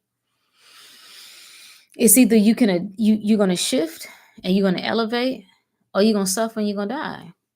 Those are the options. Those are the options. That's what's being left for a lot of people. And the people I know personally who are dealing with a lot of changes, a lot of heaviness, a lot of pain. You got to save yourself. And the answer is simple. You got to let that shit go. And I ain't even talking about you like a particular person. I'm saying you got to let go of the life and how you thought it was supposed to go and how you thought it was supposed to look. And you got to be ready. It's your willingness. That's the only thing. I don't come from a background of knowing really nothing. Well, I shouldn't say that. That don't sound right. One thing my parents gave me was a good sense of morals, a good sense of integrity, a good sense of honor. Those things I got, which are, very important. But I'm saying nobody taught me about health because we ain't know. Nobody taught me about love because we ain't know. When I hear men saying stuff like, and I'm speaking when all this stuff I've been saying about men, these things have not particularly related to me. I've just been in general. When men say things like, well, she had everything taken care of. What's the problem? Won't he paying the bills? What's the problem? It reminds me of that childhood shit. That childhood stuff where it's like, I don't have to tell you I love you. Don't you got a roof over your head? Don't you got food to eat? That's what that reminds me of. is again surface level. So as long as there is no soul involved, yes, you can operate like that. But to tell somebody that, and this is what I mean by we're shifting, we're evolving. So if you can find a woman who is dead on the inside, yes, that will be just fine. And this is why I don't feel sorry for y'all when y'all get certain type of people, because this is what you lead with. You want somebody to perform, and that's what you get, a clown. Because I mean, we all can perform. I know how to perform. Everybody know how to perform to some degree or another. But if that's what you lead, that's what you want. I'm judging you based on what you will do. A woman don't have to do nothing. I'm just saying, do you follow? See, it's so funny. Like, which one is it? Because you like to throw around masculine, feminine, but get down to the energy of it. The doing energy is the masculine energy. The being energy is the feminine energy. So what exactly do you want her to be doing? Now I know what you're thinking, bro. Well, don't be ridiculous now. Women gotta. I know. I'm just saying. I'm saying, what is it that you're leading with? That may be an indicator of what it is that you're getting. But at the end of the day, it's you. If you ain't getting quality people, is it just because all the quality people are gone? If you ain't experiencing exceptional health, is it because health just is no longer available? You ain't experiencing abundance financially. Is it because the money has run out? There's a shortage? Come on now. The rules can't change based on your particular situation because it's a certain thing that you don't like. No, no, no. We gotta look at self. We gotta look at self. Princess says you can feel the upgrade. Oh, you can feel it. You can feel it. When like it body wise, I can't even tell you some of the physical stuff that I've had going on. Like I can't even. Yeah, a lot of interesting things going on. Then they wonder why their relationships are transactional. Exactly. That's why I don't feel sorry on either side, right? When a woman, you judging based on just if he will pay for this or that, and that's what you get. You get the shell of the man, right? You get what were some of our grandfathers. I'm not saying they weren't good. They were good men, right? They came home, they made sure everybody was taken care of. Is that enough? What does that say about you if that's all you require? That's what I wonder. Some of us, once you open your heart, you cannot meet with anybody else who won't open up theirs. That's one thing that I learned, that certain people, you come together and we're all on our own journey. Some of us decide, like in the process, this happens. And before you know it, you beyond reach. You out of reach. It's not that the person is bad. It's just it's choices that are being made. I don't know how deep your wounds are and how willing you are to let those wounds paralyze you. But what happens as you shift vibrationally?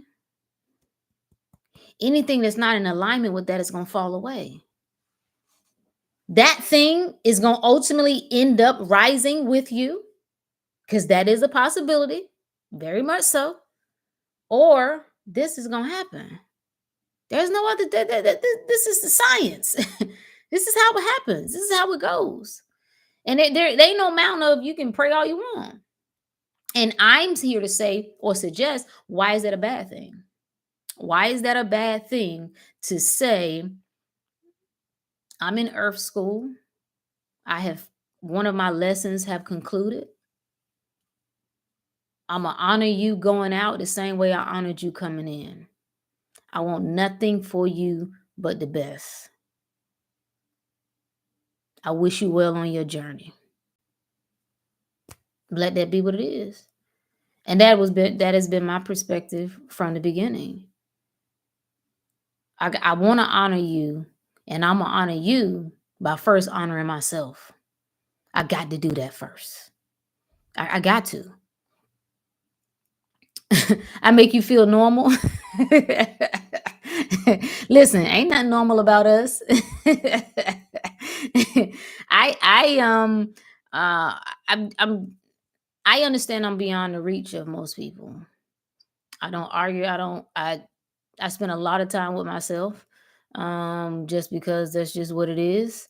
There's a lot of things that you learn in solitude. There's a lot of discovering. There's a lot of deep diving. And I told one of my clients this a while back, who just had kept going through this looping, right? Looping of things happening with them. Um, I said, here's the deal. And they were dealing with some physical. We were working through a lot of wound issues. And ladies, this is what happens when you starve the soul. My God, it corrodes you from the inside. This is how you start creating fibroids. This is how you start the endometriosis, the PCOS, polycystic ovary syndrome. This is the terrible PMS that you're experiencing. Yeah, your diet is trash too, right? But underneath this is you living out of order, and it's causing all of these disruptions. And so we were working through this. And I think in her mind, she came in with expectations of how long it would take. I said, listen, this is the bottom line. The bottom line is, have we start working together and you resolved all of this in 4 weeks, 6 weeks, you wouldn't be doing the inner work that you're doing right now. It is now that you starting to feel exhausted. You starting to feel like I ain't got nothing left. Like you feel overwhelmed. It's like it's getting heavier. It requires you to go deeper. You wouldn't do it otherwise. When people say, well, why it gotta happen like this? Couldn't I have learned another way? Obviously not. So your spirit knowing greater than you, if it could have worked, if it could have gone easier and you would have got the message, it would have. But it didn't. Because your head is hard. Ask me how I know. Right? It had to keep knocking. And really it's that hardness around your heart that's knocking. And I don't know how long it's going to take because I don't know how thick that wall is. I don't know. Maybe you hear, maybe you hear. I don't know. So while we get tripped up on our experiences and time and the things that are happening, is anything that moves you closer, anything that brings you to your knees, anything that makes you absolutely like, I got nothing. That's when you know message. That's when you know you right there. When you say I ain't got nothing left. And that's what I felt last summer. I was like, I ain't got nothing left. I ain't got nothing left. If I give any more, I'ma die. Like I'ma die. Like that's I got nothing else. I can't. I thought that it was so honorable to give more than to receive, to give more than to receive. And I messed up. I messed up with that. However, it gave me clarity at the end of the day. So what we're experiencing is asking you to get quieter. And I appreciate you being here. And I appreciate you, checking with me and all this good stuff and any other people who you like online. I think that's wonderful. You got your books, you got your videos, you got all these things. But at the end of the day, it's about what happens when you turn this shit off. It's about what is happening. What are you saying to you? Like, can you hear spirit above everything? That's the voice that got to get louder. And that don't get louder while you on the surface. And you still doing the things. And you still got all the it don't. But when you get in the trenches, when your ass go to hell and you like the fire, I can't take no more. Give me some relief. You find your arm stretched. We should get into the we should get into the Egyptian practice of stretching the arms and what it does energetically to the body to being in this position. But that's another story. You find yourself stretching, and that's the surrendering that I'm going to put thy will above my will, understanding that thy will is my will ultimately. But my will that I'm getting rid of, that I'm overriding, is the limited one. Why is it not better to give than to receive? No, I didn't say it's not better to give than to receive. I said it's not better to give more than you're receiving. And I didn't actually say that. I just said I gave more. I gave more than I was receiving. And I'm not talking about even particularly to I like that. I like that question. What does the Bible mean when it says it's better to give than to receive? Right? Everything that that book is talking about is what's happening, what you're doing in your mind and by way of your thoughts. So the giving is the offering up to the higher ideal, to the higher concept, to the higher possibility, to to the greater knowing. That's what you're giving up. You're giving up your affinity to the physical world, to doubt, to worry, to pain, to fear. That's really what it's talking about. But when you're operating in love, what you find is that love is a flow. I thought you said I thought it was better to give than to receive. I don't know. I might have said that. I don't know what the hell. I thought it was did I say that? I thought it was better to give than to receive. Well, yeah, I did. Maybe I did say that. Yeah, but that's what the Bible says. It's better to give than to receive. So maybe I think that's what I was referencing in regard to that. The bottom line is this: when you're moving in love, none of what you do is draining. When you're being filled from within, you absolutely can give. You can give because you're being replenished. You're being replenished. So I think maybe a better way to phrase this is if I'm getting more, if I'm pouring from my cup and not pouring from my overflow, I'm gonna get thirsty. I'm gonna dry up eventually. That is what you start finding, especially when it comes to women. We gotta be replenished. We gotta be replenished. We gotta be. And you can say what y'all can say whatever y'all want to say about certain women. Y'all can say whatever y'all want to say about even certain single mothers, but they get shit done. Bottom line. And you can say they should have made better choices about this or that. Maybe that's true. But the hand that they got, they were dealt with based on whatever, they get shit done. They figure out how to get shit done. Um, I know how it is when you're flowing, do your thing. I'm enjoying your insights and thoughts. All good. No, it's all good for real. But the replenishing, that's really what I was saying. Like when you're operating out of love. And I'm not saying like because hearing me say that it's like, okay, so what you're trying to say, you weren't operating out of love. I think I was operating more out of head than I was out of heart, even though it didn't seem like it at the time. It didn't seem like it. And that's not good. And then here's another thing. Flipping it back to myself. Always put it to yourself, right? It's hard for you to get love back in if you got barriers around your heart. So that's still coming back on you. So if your heart, if there's a wall around you, you got a receiving problem. So it may not even be that you don't have, love trying to pour itself in, but you ain't in a position to receive it. So you kind of find yourself in this same, and it's draining. It's similar to what people talk about when you find work that you love. And people say, well, when you find work that you love, it don't feel like work. That pisses people off. Yes, it does. It's still work. You're still doing long hours. Yeah, but it don't feel the same.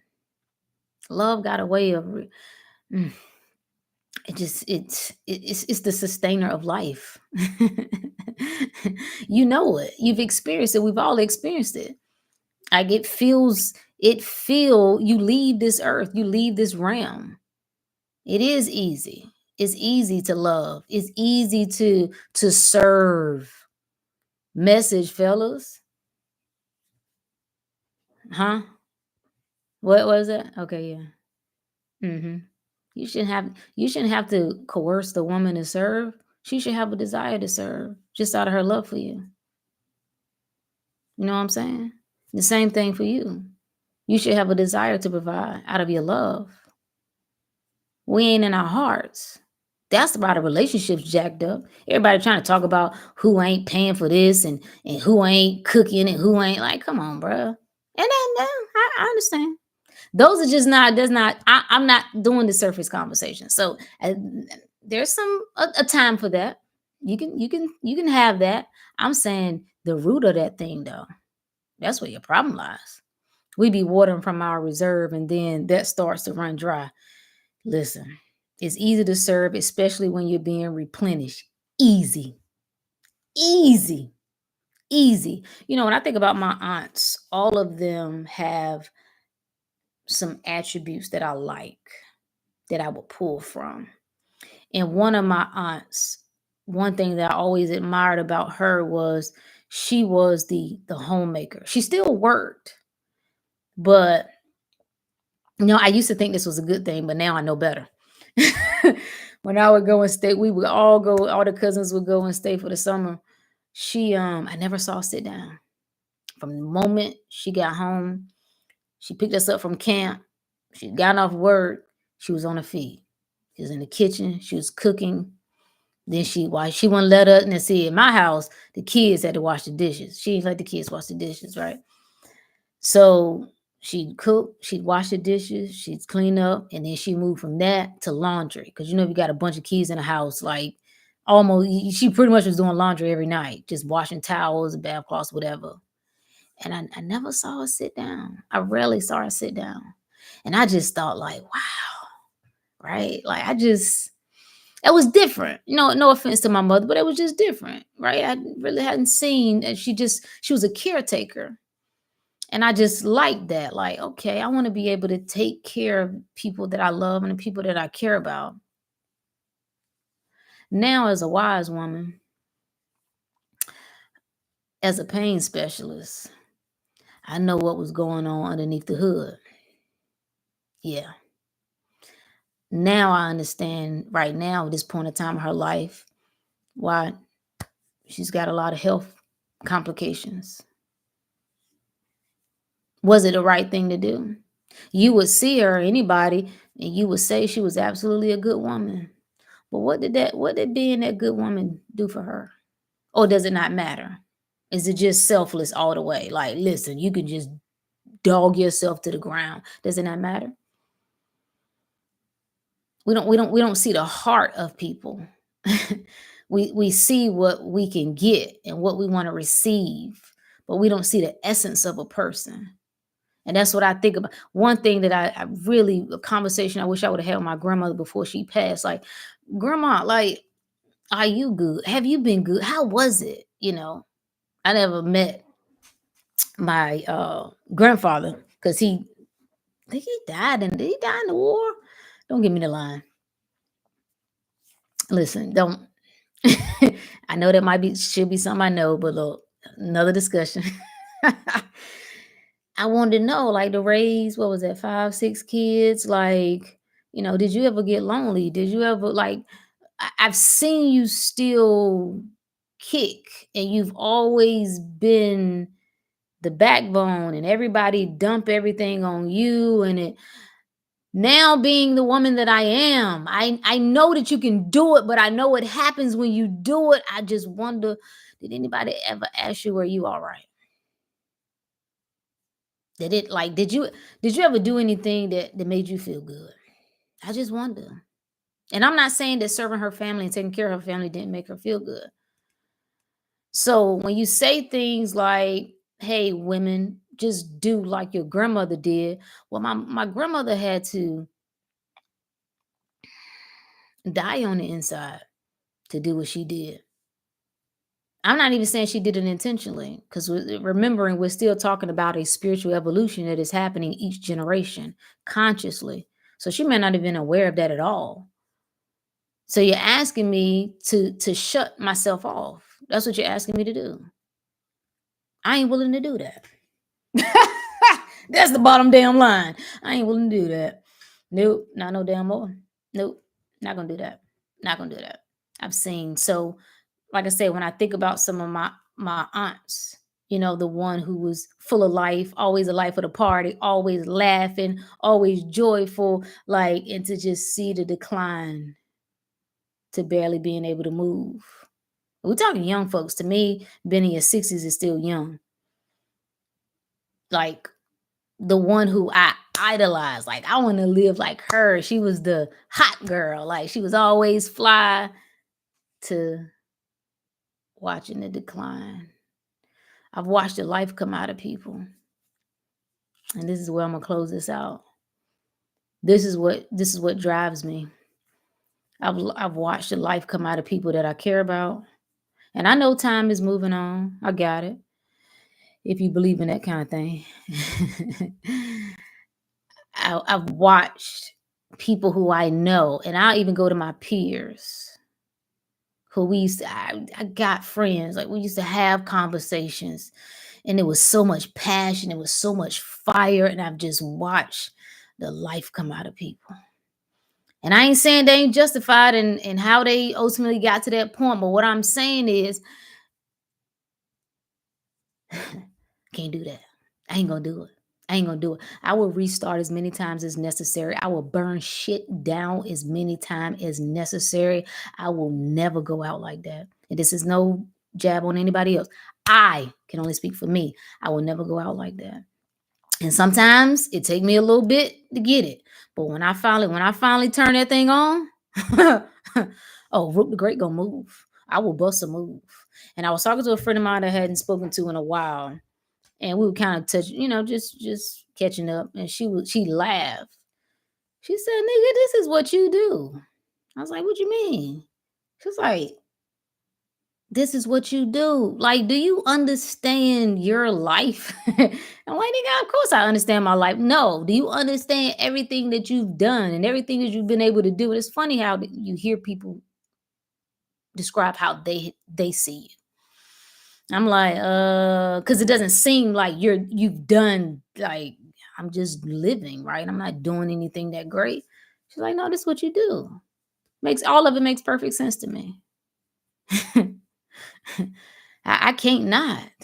I can't not live the high expression of the divine. I can't not see. There's no way that I'm gonna know that I got this potential within me, and to let it die. I can't. I won't. It won't happen. And that's just where I am with life right now. And so I got some things to do.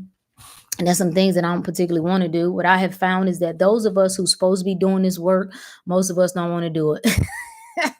It's the bozos that don't need to be doing it. They'll be at front and center. But those of us who really supposed to be doing this work, we run. It's the denial of the call. Shout out to Joseph Campbell. The denial of the call. Like, listen, I thought I wanted it. Like, when you first come into this thing, you like, yes, I'm ready to go. I'm excited. I'm about to do this shit. I ain't like them. Rah, rah. And then life come through and knock you on your ass. And it drag you, drag you, drag you, drag you. Until you finally realize, like, bruh, just use your hands. Loosen the rope. And then you decide, no, I don't want to no more. Yeah, I know what I said, but I'm tired. And I've had that. I've had that. Look, I can't do no more my whole life, bro. How much more? How much fucking more, nigga? How much more? But I'm built for this. And the parts of me that haven't been built for it, don't worry. The level's been going up. The foundation been laid. The concrete been applied.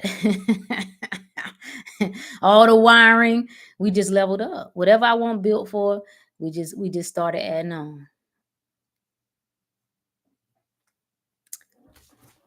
Thank you for coming to my TED Talk. I don't know what you're gonna do with your life. Only you can decide that. I know what I gotta do. I know what I'm here to do. You don't need that. Really don't concern you. Like, what my purpose is really not your purpose, or not your focus. That's irrelevant. You need to know what yours is. Only you can live for you. And this is what I know. You know. You know. Even if you don't get the full picture, oh nigga, you know. You know enough to move. And that's what the message is. You either gonna move or be moved. Shout out to life. Shout out to spirit. Shout out to the greater. Um, so I'll be the example if you need one. I'm for it. I'll be checking in. I got, like I said, I get, when I say I can show you, notebooks upon notebooks. I got it all. I got it all. What we gonna do, how we gonna do it, how you can get there, whatever you want, you can get. You need to get your health together. That's your first barrier. That's your first, whatever's holding you there. But you can do it. There are no limitations. Don't cut yourself off. Whatever it is that you want, it ain't never too late. I don't care if you 55, 65, 85, 95. You sit here and listen to other people tell you that there's a cutoff. I don't know why you think like that. Your mind is broken. And your mind can only be broken if your spirit is broken. And your spirit can only be broken if your mind is broken. You see how we just keep looping over and over again? Is you. What are you going to do? Is next year this time going to look different than this year? That's a question to ask yourself. Are you in it to win it? This the dialogue you got to be having with you. And you can't have this dialogue with you when you loud with the world. It's that solitude. This is why people don't like meditation. It drives them crazy. They don't know what to do. What do I do? When I sit with myself. Well, when I just see what comes up when I'm agitated. Thank the Most High for all the lessons, for all the hardships, for all the challenges. We take what is offered and we use it. This is what being a true alchemist is. And this is what I said to myself, to spirit, to whatever. Don't let up. You don't make nothing better. Part of what I like about my story is I like the fact that it's raggedy. I like the fact that when you see me, it's like, oh, damn, she don't know her daddy. She one of them women. Nope. I got a daddy. He's been in my life since I'm 5 years old. My birth father, no, I don't know him. So yeah, I'm a statistic. Yep. Mama, single mama, yep. Different siblings, different daddies, yep. All of that. Yep. I love that shit. I love it. Give me everything that you say is a disadvantage. Like matter of fact, you get a 100-yard head start. Make the playing field uneven and put me on the lower end. And let me show you what I can do with it. Make it look raggedy. See, I was born. I carried some of my mother's pain and my mother's shame and embarrassment. But mama, don't worry. Don't worry. That curse broken now, baby. Don't you worry. That's the demonstration of a true alchemist. I don't need everything to be exactly perfect. I can take whatever it is that's offered up and I'm going to transform that to my liking. I'm going to tell you how I can say yes to it. That no matter what it is, it got to have spirit wrapped up in it. And so I take that and okay, bam, let me show you. I'm going to show you how I get better. I love when people try to pull my car. You can't pull my car, nigga. How you gonna pull my card? How you gonna pull cards that I already got laid out? Can't pull my card. You think it's a disadvantage to me to call me on my shortcomings? Every time you do, I get better. Call me on it. I love it. Turns me on. Tell me, Rook, you slipping on your pimping. Tell me, Rook, you exhibiting a little bit of fear right here. I thought you was better than that. You niggas don't know me. That's the fact. You don't know me. You don't know how I get down. You don't know how I operate. You don't know that I welcome the mirror. Show me, show me myself. Show me my blind spots. Yes, the level up. I need to know this is vital information. I'm not running from that. And that's what I've told myself this year. Every time pain come up, I want you to marinate in it. I want every part of you to identify with it. And I want it to be to such a degree that if it ever comes up again, it no longer has the power to move you. And that goes for everything else. Yeah. Take all the money. I want you to know what that feels like. That even when the numbers don't add up, that shit can't move you. Let everybody leave. Let everybody go silent. Let everybody close you out, especially the ones that you thought was gonna be there. Let it happen. I need you to feel what that is. And then I need you to I need you to remember what it feels like in knowing that none of that shit destroy you. You ain't need none of it. You wanted it. It would have been nice to have, but you ain't need none of that. All of that pointing you back to self. That's what this shit is about. And that's what I'm about. So, whatever it takes to lead me there, my goodness, do I honor the last chapter in my life. It was all of what you could think it was, right? There were a lot of fun times and there were a lot of hard times. That's just the truth. And I changed multiple times. I died multiple times throughout the last 10 years. So I honor that. I honor that 1000%. But Spirit said it was time to move and I had to move. And that's what I did. And I don't make no regrets about that. Nothing. I take and I'm willing to deal, and I have been dealing with every consequence that came with that. I can't lose. And so you don't have this definitive knowing within yourself that you're taken care of. You don't. You don't. You don't. You doubt. And that's what your soul is trying to help you filter out. That at the moment that you move away, I think it was from the Course in Miracles, it says, it's only impossible. No, you're only in an impossible situation because you think it's possible to be in one. Let me say that again.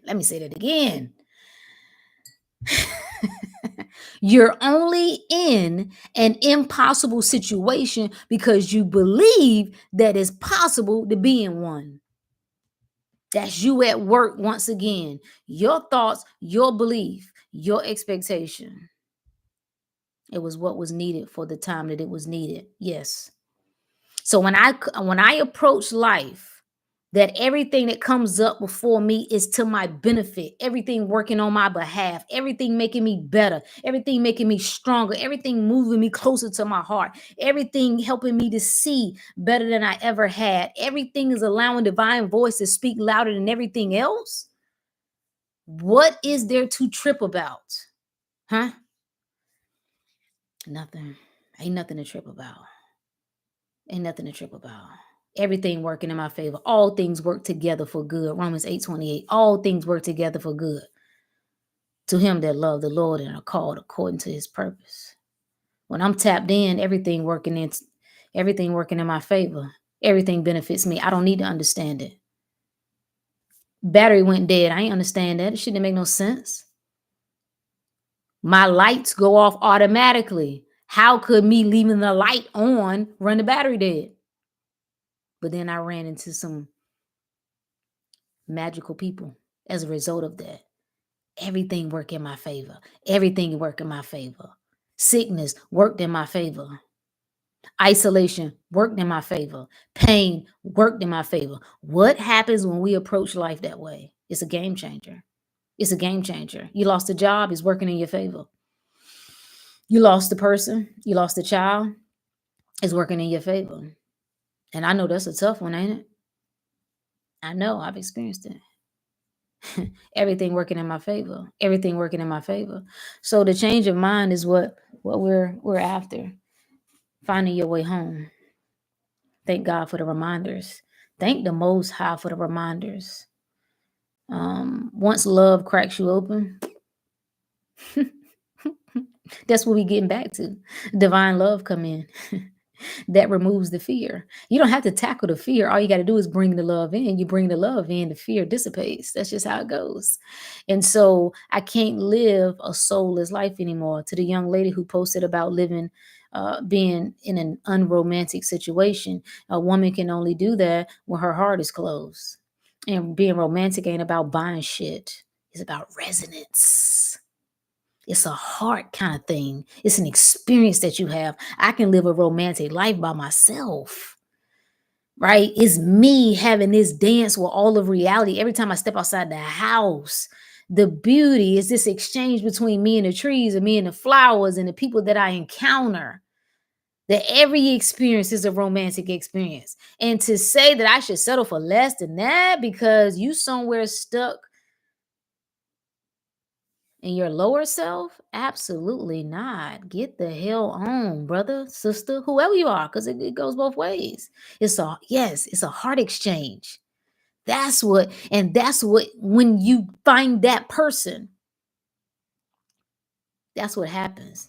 He don't feel like he working hard by because that's what the lady was talking about flowers, right? And she was saying she just accepted, she ain't gonna get flowers. Well, you know what the internet does, right? The shit went viral. It had like 18 million views. Somebody went and pulled up her old tweets. And she had several tweets throughout the last 5 years about wanting flowers and not getting flowers and crying them over Valentine's Day. Like, again, let's take her out of it. I don't know her personally or her relationship. But baby girl, or any person, let's just use the scenario itself. You're out of alignment, baby. He not in tune with you. My God, if you got to do all of that and it's still with flowers, it's I guess you could try. One of the things that I used to do, I keep saying this is the last thing I'm gonna say. I wanted very much to know what love was. As a woman, I remember saying, I don't know what love is. I said it to myself. I never told nobody. Like I just don't know. Even as a mother, I know love, the concept itself, but I just don't feel like I know it.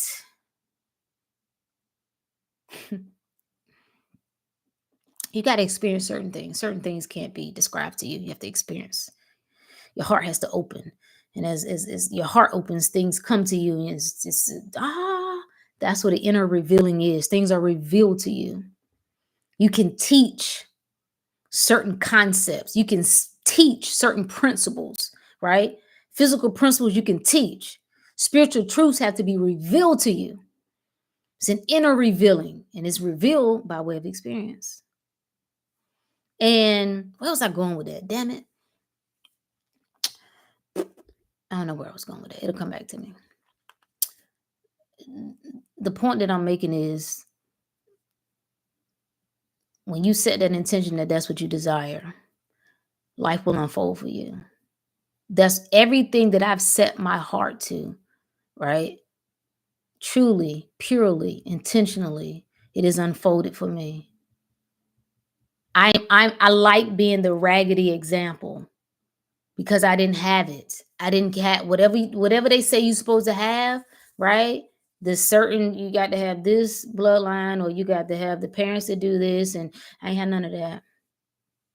I saw what was broken, and I something in me said this don't seem right. It should seem like a better way. I saw pain in my mother.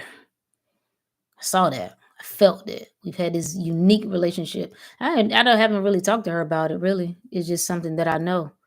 And I try to be mindful not to pull scabs off other people's wounds. I don't try to intentionally do that. If I do it, it's not intentionally. I swear. But eh, my love for her, I don't want to disturb her peace about certain things. So I just tread lightly about certain things. Whether that's the right approach or not, I don't know. But I just knew that there was a better way. And I knew I was the one to do it. I don't know how I knew it, but I knew that I was the one. I was the one that was supposed to shift that. I can't remember. I taught in so many different places. I don't be remembering what I say where, but coming out of poverty, right? Growing up broke. I hated that shit. Every time y'all try to romanticize that shit, it makes me sick. It goes against love. It goes against God. It goes against it's to operate in lack. It's to operate in separation. I hate it. I hated it. And I thought that that was my path. My path was breaking the chain of poverty. And that's what I set out to do. And as a little girl, I was like, Mom, I got this. And I just had big aspirations to do this, that, or the other. And I was able to do some things, right? Went through school, went to college, graduated, got a nice little gig, and I'm making more money than my mother had ever touched. And that was good. It felt good to be able to take care of some things. Then I got sick. I got sick when I was healthy. That's weird. All right. I'm lean, right? I'm deadlifting almost, I don't know how much it was, 200 pounds. I don't know. I'm like in the gym hard. Got sick. Then I started looking around me and I said, I don't understand why all these church people are sick. I don't know why all these people in my family who supposedly love God are sick. So I said, okay, it's not poverty. Poverty is not the chain I'm supposed to break. I'm supposed to break the chain of illness. Figured that out, right? Felt good. Got my health together, brought myself back, helped Mom Dukes, and help different family members, but she's been my wife for a long time. That felt good. Thought that was it. Thought that was poverty, illness. And then these last 2 years, as life cracked me open, and I had this divine experience. You just some experiences, some mystical experiences that you have,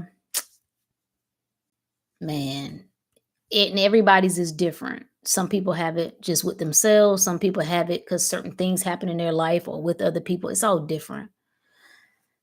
And life just cracked me open. Like, I know my practices help me. I know my mental helped me because I started purging like uncontrollably, just crying so much more than I ever have. And I'm like, what is wrong with you? What is going on? And I know it was a release. And all I could think of was, how much have you been holding on to and for how long? And that would have normally manifest in some illness. And that's how I know the other things were countering that and helping me, the yoga, meditation, my mind, like all that stuff, right? Played a role, right? And as I started to, again, go through this spiritual shift, awakening, I guess we could call it, I was like, I got it. I finally got it. It wasn't about the poverty. It wasn't about the illness. It was about love. I got it. It's about the one thing that will take care of the illness, that will eliminate the illness, that will address the illness. It's the one thing that'll take care of the poverty, being in oneness with the Most High. Oh my God. I got it now. Being in alignment. That's the chain. That's the chain I came.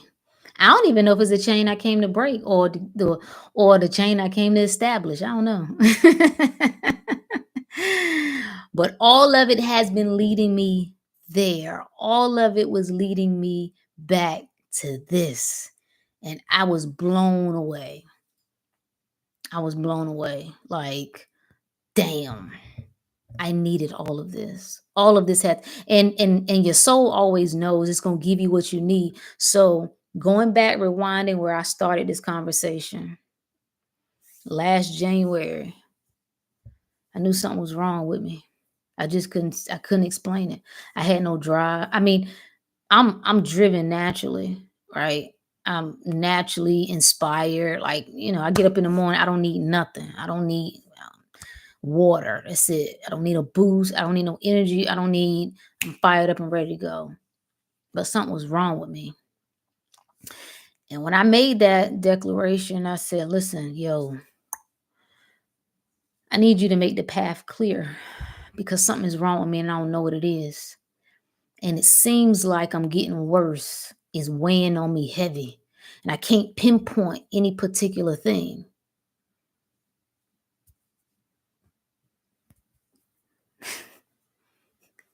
That's what led me here. That's what got me here. So when you start asking for clarification, when you start asking for direction, and you start asking for guidance, um, the only thing really that's required of you is the willingness to go wherever you're being guided, the willingness to trust whatever guidance you're being given, the willingness to accept and receive the new direction.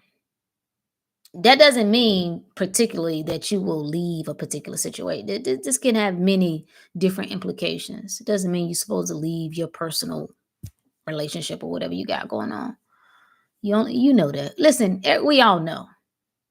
As I've started to reflect back, now I'm starting to put the pieces together. I'm starting to think back to certain things like, oh damn, ooh, that was my spirit telling me right there.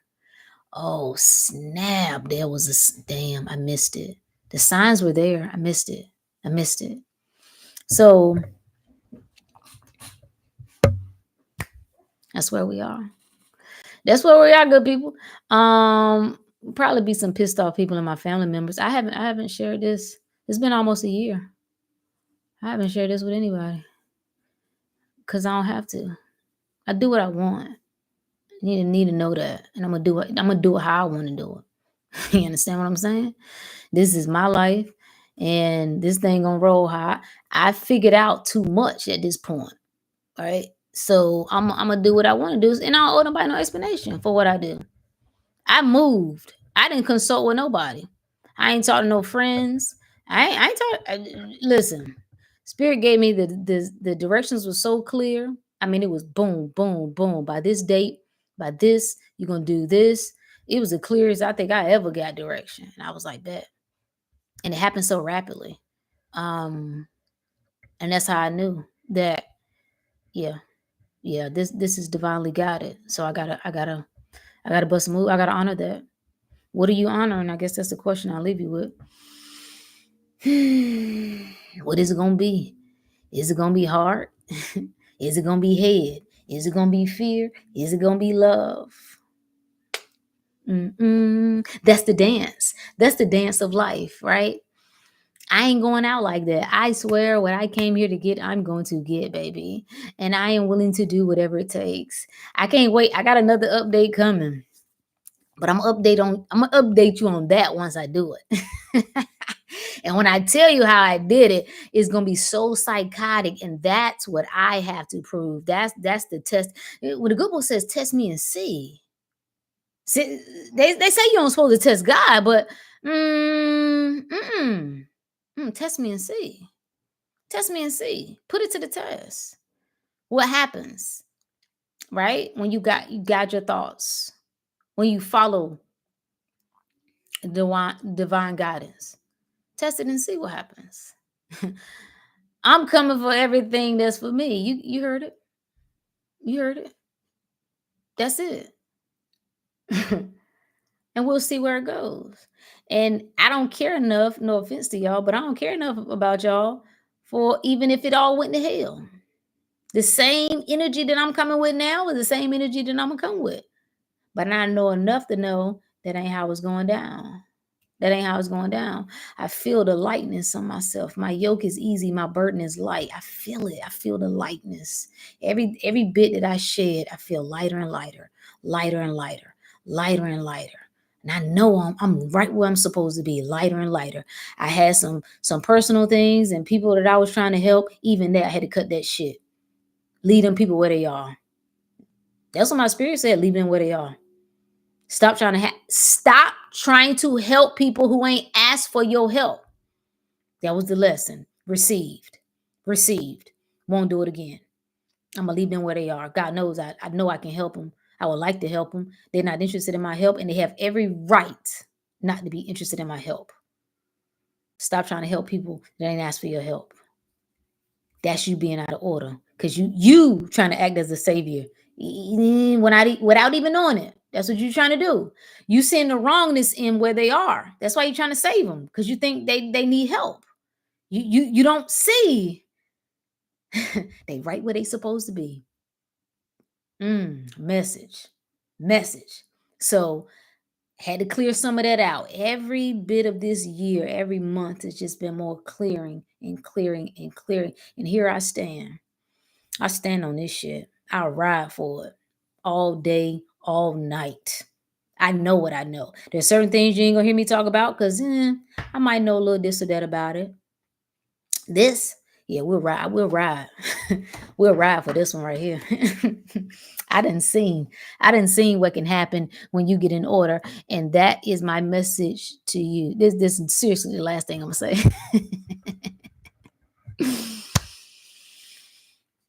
I'll give you the desires of your heart. I think it was C.S. Anderson that said, "Desire is destiny. It's on your heart for a reason. It's pulling you for a reason. Feels good to you every time you think about it for a reason." Mm, the possibilities. Like, why would you, if you do believe in a God or a most high or whatever you like to call it, whatever your flavor is, don't matter. You think that it would play with you like that? You think it will let you get a taste of the good life and keep you cut off from it. It will have you go to that moment and feel that ideal business and ideal health or ideal relationship. You think that the most high, because these thoughts and ideas have to come from somewhere. They came to you. You really think this higher power will put that before you just to tempt you, just to say, yeah, it's for everybody else, but not for you. This is where our concept of God is greatly distorted. No, it's there for a reason. I done seen it.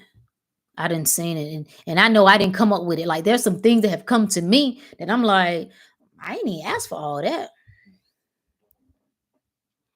Uh, who is Virginia? You shouldn't have divorced your husband. Yeah, well, you make sure you stay married to yours. That's all you gotta worry about, baby cakes. That's all you gotta worry about, baby cakes. Did you read your Bible? Yeah, that's what told me to do it. That's what told me. That's what guided me. You should read yours so you can understand. So you can understand what marriage is. So you can understand what the wife is symbolic of and what the husband is symbolic of. The true marriage, the true bride. You might want to learn what that is. Um, God says, "Stay with your husband." Well, and I think that that's what you should do. That's what you should do. Here's the thing. You should ask yourself, if that is important to you and if that's near and dear to your heart and that's truth to you, why isn't it good enough for you to live that? What does it concern you of how I do it? Why do you need everybody else to live according to your beliefs and standards? So, I leave being miserable to the rest of you guys. You guys have something. Oh, listen. I love that, Virginia. Thank you for bringing that up. She said, "To death do us part." I agree with you. And I died. So I honored that. I died. The version of me who got married, died. So I honor that. And so I honor God's standards. Got it. Cool. Make sure that you got his money. No, I didn't get any money. I didn't leave with anything. I actually signed away my rights to anything. So what else you got? What else you got? I like the dialogue though. No, I don't, when spirit tells me to move, I'm gonna be taken care of. I ain't gotta worry about that. I don't need anything from it. I won't be happy. Well, I already am. I'm better than I've ever been. And he's happy too. Lion spirit. I'm a heathen. You ain't know that? Why you coming up over here? I got many spirits, baby. But the spirit of lion is not one. Okay? All right, boys and girls. All right. Listen, I leave the miserable life for you guys. That's what you guys are you're stuck, and you have to live with what the world told you. I hope it works out for you. And by all means, I think you should stay together and miserable with somebody for 40 years. I think you should do that. A lot of people are doing that. Or you should do like a lot of people that I know. They're in 30 and 40-year marriages. They don't touch each other. They don't hold hands. They don't kiss each other. They sleep in separate rooms. They are always more excited when their partner is gone than they are with them. They rarely have any conversation outside of just business, house tending to things. That I think that is reasonable for a lot of people because it looks good. And I think if that speaks to you, then that's what you should do. You should do that. You should do that very much. Um, do what makes, your nipples hard, like whatever. Um, I'm for the people who moving beyond that. So this message is definitely not for you. Get some cats. No, I don't like cats. I don't have no stinking ass animals in my house. So no, that won't work. I'm good, baby. If anybody is good, it's Rook the Great. Please don't have kids. I already got them and they're grown. So what else you got? What else you got? All this trying to stay together for kids is some bullshit. Y'all got broken whole families. That's what y'all be like. It's a broken family. Your family already broken. You just in one broken house together. What are we doing? Kids coming out just jacked up. Matter of fact, they're coming out worse because you can't even teach your children by way of example on how to honor their soul, honor their heart, honor their mind. Like you teach them to role play. You teach them to put on a facade. You teach them to go along to get along. You teach them to care more about what the world thinks than what they say. So again, that is for somebody. Um, I think more people need to don't worry, it don't matter what I think. You're gonna watch, you're gonna see what happens. You're gonna see the collapse that continues to happen. Whether it's businesses, whether it's marriages, whether it's whatever. Um you must be bored. I kind of feel sorry for you because you gotta be lonely if you up here at 2 o'clock in the morning commenting on somebody's page. You probably you need something. You need somebody to rub them cheeks, don't you? I know. I understand. Um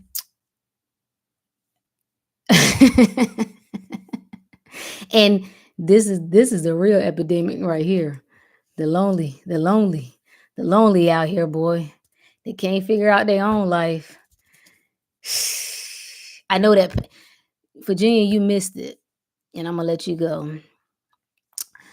The first thing, one of the things I said when I came on is I'm a pain specialist. I know how to recognize it. I know what it sounds like. And just like the angry men who come online, who claim they got a good woman, if you really were as happy with your life as you claim, you wouldn't be spewing all that nonsense.